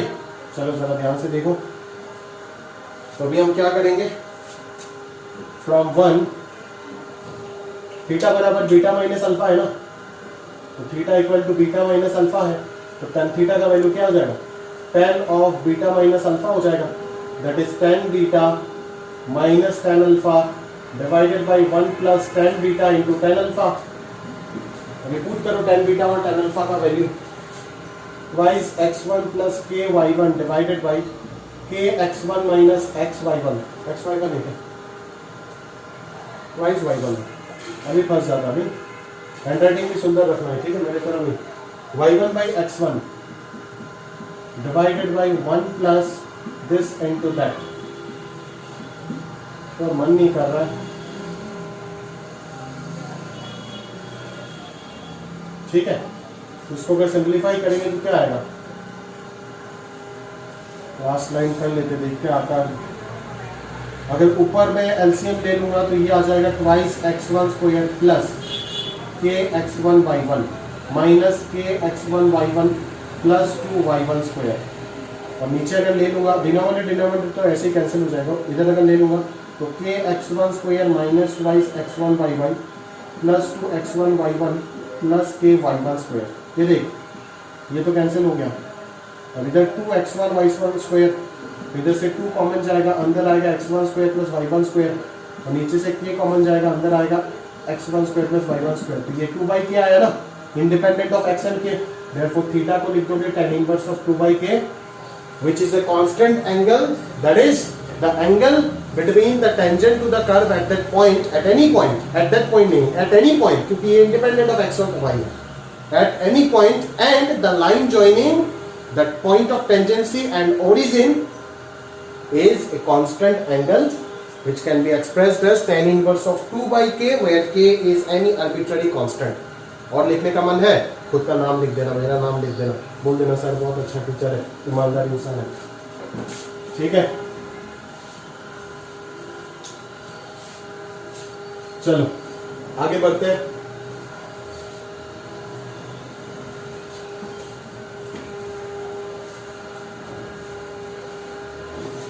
चलिए अगला क्वेश्चन देखिए, एंगल निकालने बोल रहा है। अरे यार, एंगल निकालने बोल रहा है, ये सब कर्व दिया हुआ है, नहीं निकाल पाऊँ क्या, पॉइंट ऑफ इंटरसेक्शन निकालना होगा इतना बड़ा, वो सब देख के मेरा दिमाग खराब हो गया। कैसे निकाले पॉइंट ऑफ इंटरसेक्शन, वही तो समझ नहीं आता है। इतना गंदा पॉइंट ऑफ इंटरसेक्शन क्यों निकाल रहे हो सर, क्यों निकाल रहे हो? अरे हम भी तो निकालना नहीं चाहते थे, मजबूरन निकालना पड़ रहा है। नहीं, सिंप्लीफाई करने का अंदाज तो पता होना चाहिए। सिंप्लीफिकेशन इतना करवाओगे क्या सर, मन नहीं कर रहा यार, बिल्कुल भी एकदम। क्लास में करेंगे, फिर एक एनर्जी मिलेगा। नहीं, नीचे वाला 2 क्वेश्चन पहले निपटा देते हैं। क्या पूछता है, देखो दोनों कर्व एक दूसरे को टच करता है एट 1,2, वही वाला कंसेप्ट। एक कर्व क्या है, y स्क्वायर बराबर 4x, अरे तो काल सही लग गया, पैराबोला बन गया। दूसरा है सर्कल, ये भी तो सर्कल का अपर फेस बोल सकते हैं, x square plus Y square minus 6x plus 1 equal to 0। अभी ये दोनों टच करता है एक दूसरे को, किस पॉइंट पे, 1,2 पॉइंट पे को बताना है, बस एकदम रद्दी सिंपल बेकार कॉन्सेप्ट है। इस कर्व को डिफरेंशिएट करके डिवाइड बाई dx निकाल देंगे एट दैट पॉइंट, इस कर्व को डिफरेंशिएट करके x के रिस्पेक्ट में डिवाइड बाई dx निकाल देंगे एट दैट पॉइंट। ये क्या हो जाएगा, slope of to the curve C1 at point 1,2, और ये आ जाएगा slope of curve C2 at point 1,2। Slope of curve means slope of tangent to the curve, ठीक है।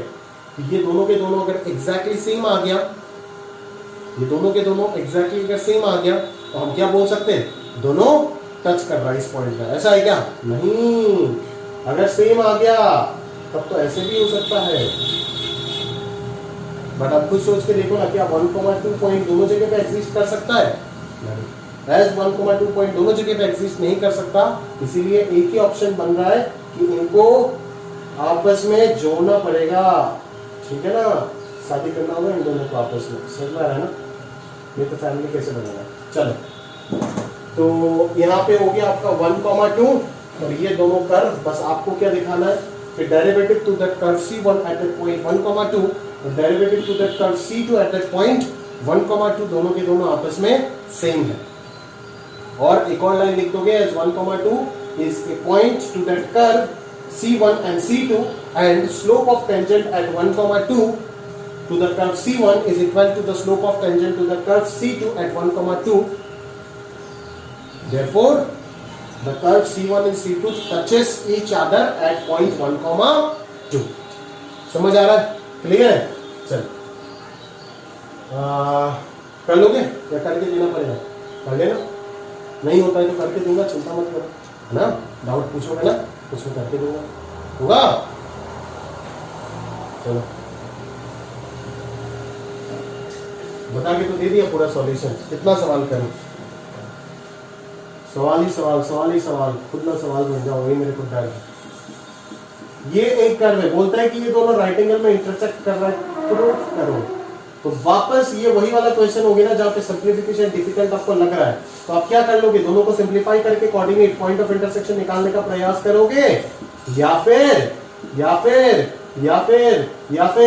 कोई पॉइंट एज्यूम कर लोगे। हाँ, कोई पॉइंट h, के एज्यूम कर लो, h, k के ऊपर यहाँ पे आप dy/dx निकालो, h, k के ऊपर यहाँ पे dy/dx निकालो। तो एक पहला वाला हो जाएगा m1, दूसरा वाला हो जाएगा m2। तो m1 m2 क्या हो जाएगा? -1 करके एक कंडीशन आएगा ना। सॉरी यहाँ पे तो शो करना है कि दोनों राइट एंगल पे इंटरसेक्ट कर रहा है, मतलब m1 इंटू m2 का वैल्यू हमें -1 प्रूफ करना है। तो m1 m2 निकाल दोगे, derivative to that curve C1 at point this, और m2 हो जाएगा derivative to that curve C2 at point this. ठीक है, m1 m2 आ जाएगा, रख दोगे यहाँ पे, रख के इसको सिंप्लीफाई करते वक्त -1 कैसे लाओगे? ये सिंप्लीफिकेशन में आपको हेल्प कौन करेगा? ये वाला दो कंडीशन, दैट इज h, के यहाँ पे पुट करोगे तो h² plus λ1 plus k² plus λ1 equal to 1 एक कंडीशन, और h² plus λ2 plus k² divided by b² plus λ2 equal to 1 एक और कंडीशन। अभी इन दोनों कंडीशन को इक्वेट करके सॉल्व करोगे, यहाँ से जो भी कंडीशन आएगा 1 को हटा देना, दोनों को इक्वेट करके सॉल्व कर देना, मतलब वही समथिंग यहाँ पे कुछ h² टाइप का आएगा जैसे पहले आ रहा था, और फिर यहाँ पे दोनों को इक्वेट करके क्लियरली दिख रहा है h² का वैल्यू आप सब्स्टिट्यूट कर सकते हो, आराम से कैंसिल आउट होकर के आंसर -1 आ जाएगा, प्रूफ कर लेना। ठीक है, क्लियर है? और अगर नहीं होता है तो पूछना, करके दूंगा। बट अगर मुझे कहीं पे लग गया कि आपने पेन तो चलाई नहीं एक लाइन, ऊपर से आप मेरे को डाउट पूछ रहे हो, तो आपको मैं इतना डाउट पूछूंगा कि आपका छाती में छेद कर लूंगा। नहीं, चल आखिरी वाला सवाल, ऑफिशियली तो नहीं बट हमने उसको बना दिया क्योंकि सिंप्लीफिकेशन डिफिकल्ट है और आपको करने का बिल्कुल मन नहीं है। x² plus y² minus 4x minus 1 बराबर 0। x² plus y² minus 2y minus 9 बराबर 0। ठीक है, कैसे सिंप्लीफाई करें? पहले तो एक काम कर, x और y के बीच का रिलेशन निकाल, इन दोनों को सबट्रैक्ट कर दो तो आ जाएगा -4x minus 1 plus 2y plus 9 equal to 0। तो यहां से जो y का वैल्यू ट्वाइस y हो जाएगा 4x माइनस 8, तो y का वैल्यू हो जाएगा x2 इंटू x माइनस 4। ठीक है, ये हो जाएगा सॉरी x माइनस 2 हो जाएगा। ठीक है, तो ये हो जाएगा आपका y का वैल्यू। अभी ये y अगर यहाँ पे रख दूंगा तो ये कितना आ जाएगा 4 इंटू x माइनस 2 का whole square plus x² minus, यहाँ पे अगर ट्वाइस y अगर मैं निकालूं तो ये 4x माइनस 8 होगा माइनस 9 इक्वल टू 0। तो ये 4x² हो जाएगा प्लस 4 इंटू 4 16 हो जाएगा माइनस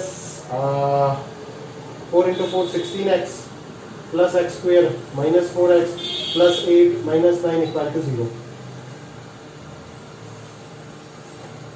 हो गया। तो यहाँ से क्या आएगा 4x² और x² मिलकर के 5x² हो जाएगा, माइनस 16 और माइनस 4 मिलकर के माइनस 20x हो जाएगा। ठीक है, और ये होगा 16 और 8 24 माइनस 9 हो जाएगा 15। तो यहाँ से x² माइनस 4x 5 अगर कॉमन लेते हैं प्लस 3 बराबर 0, तो x का वैल्यू आ गया 1 3। अगर x आ गया 1 तो पुट करेंगे तो y आ जाएगा -2, और अगर 3 आ गया तो पुट करेंगे y आ गया 2। तो एक पॉइंट ऑफ इंटरसेक्शन 1, 2 हो जाएगा, एक 3, 2 हो जाएगा। फिर यहाँ पे डेरिवेटिव निकालना dy/dx टू दैट पॉइंट, फिर यहाँ पे डेरिवेटिव निकालना dy/dx टू दैट पॉइंट, फिर M1 M2 आ जाएगा, सॉल्व करके फॉर्मूला लगा करके एंगल निकाल देना और फिर एक बार इस पॉइंट में कर देना। ठीक है, वही चीज है और कुछ नहीं। अभी इन दोनों को सिंप्लीफाई कैसे करोगे, ये तो क्वाड्रेटिक था, सिंप्लीफिकेशन में बता रहा हूँ बस, बाकी तो आप कर सकते हो। 3x² y - y³ = 2। यहाँ पे क्या करोगे, यहाँ पे सिंप्लीफाई करने के लिए दिमाग लगाओ, थोड़ा सा दिमाग लगाओ, एकदम सिंपल है, एकदम सिंपल कड़क। बट अगर थोड़ा सा इधर उधर हो गया तो बिल्कुल सवाल बना नहीं सकते। दोनों को जोड़ दो, फॉर्मूला बन जाएगा ना x - y³ का, और इधर 0 आ जाएगा, that is x = y। Substitute कर दे, x आ जाएगा। समझ आ रहा है, क्लियर है? तो वही चीज नजरिया चाहिए देखने का, इसीलिए हम लोग बेसिक मैथ्स में इतना मेहनत करते हैं, लगभग 15 से 20 दिन क्लास 11 में। ठीक है, तो चलिए, समय कितना हुआ देख लेते हैं। अच्छा 1 घंटा 35 मिनट, अब 10-15 मिनट पढ़ाया जा सकता है आराम से, नहीं? ठीक है, करूँ क्या और कुछ क्वेश्चंस अगले लेक्चर में डाल दूँ सारे। ठीक है, अगले लेक्चर में कर देंगे, आज के लिए इतना तक सफिशिएंट है, रखते हैं, अलविदा आज के लिए। अगले लेक्चर बनाऊंगा तो उसमें बाकी ट्रेनिंग जितने भी चीज़ है, जितना भी लंबा हो उसी में ख़त्म करने का प्रयास करेंगे। ठीक है, क्लियर है? बोले सर 2 घंटा तो ऐसे ही हो रहा है, और कितना लंबा करोगे, चिंता मत कीजिए, अगर उससे ज़्यादा होता है तो चौथा लेक्चर आएगा, क्या दिक्कत? सही है, बट एक एक चीज़ पढ़ाना तो पड़ेगा, समझ आ रहा है ना, एक एक चीज़ कंप्लीट तो करना होगा ना। खैर चलिए, जो भी डाउट है पूछ लीजिएगा, प्रॉपर्ली नोट्स बनाइए, शिफ्ट करते रहिए, पढ़ते रहिए, रिवीजन करते रहिए, बस एंड सो ऑन, ब्ला ब्ला ब्ला। आज के लिए यहाँ तक रखते हैं, अलविदा।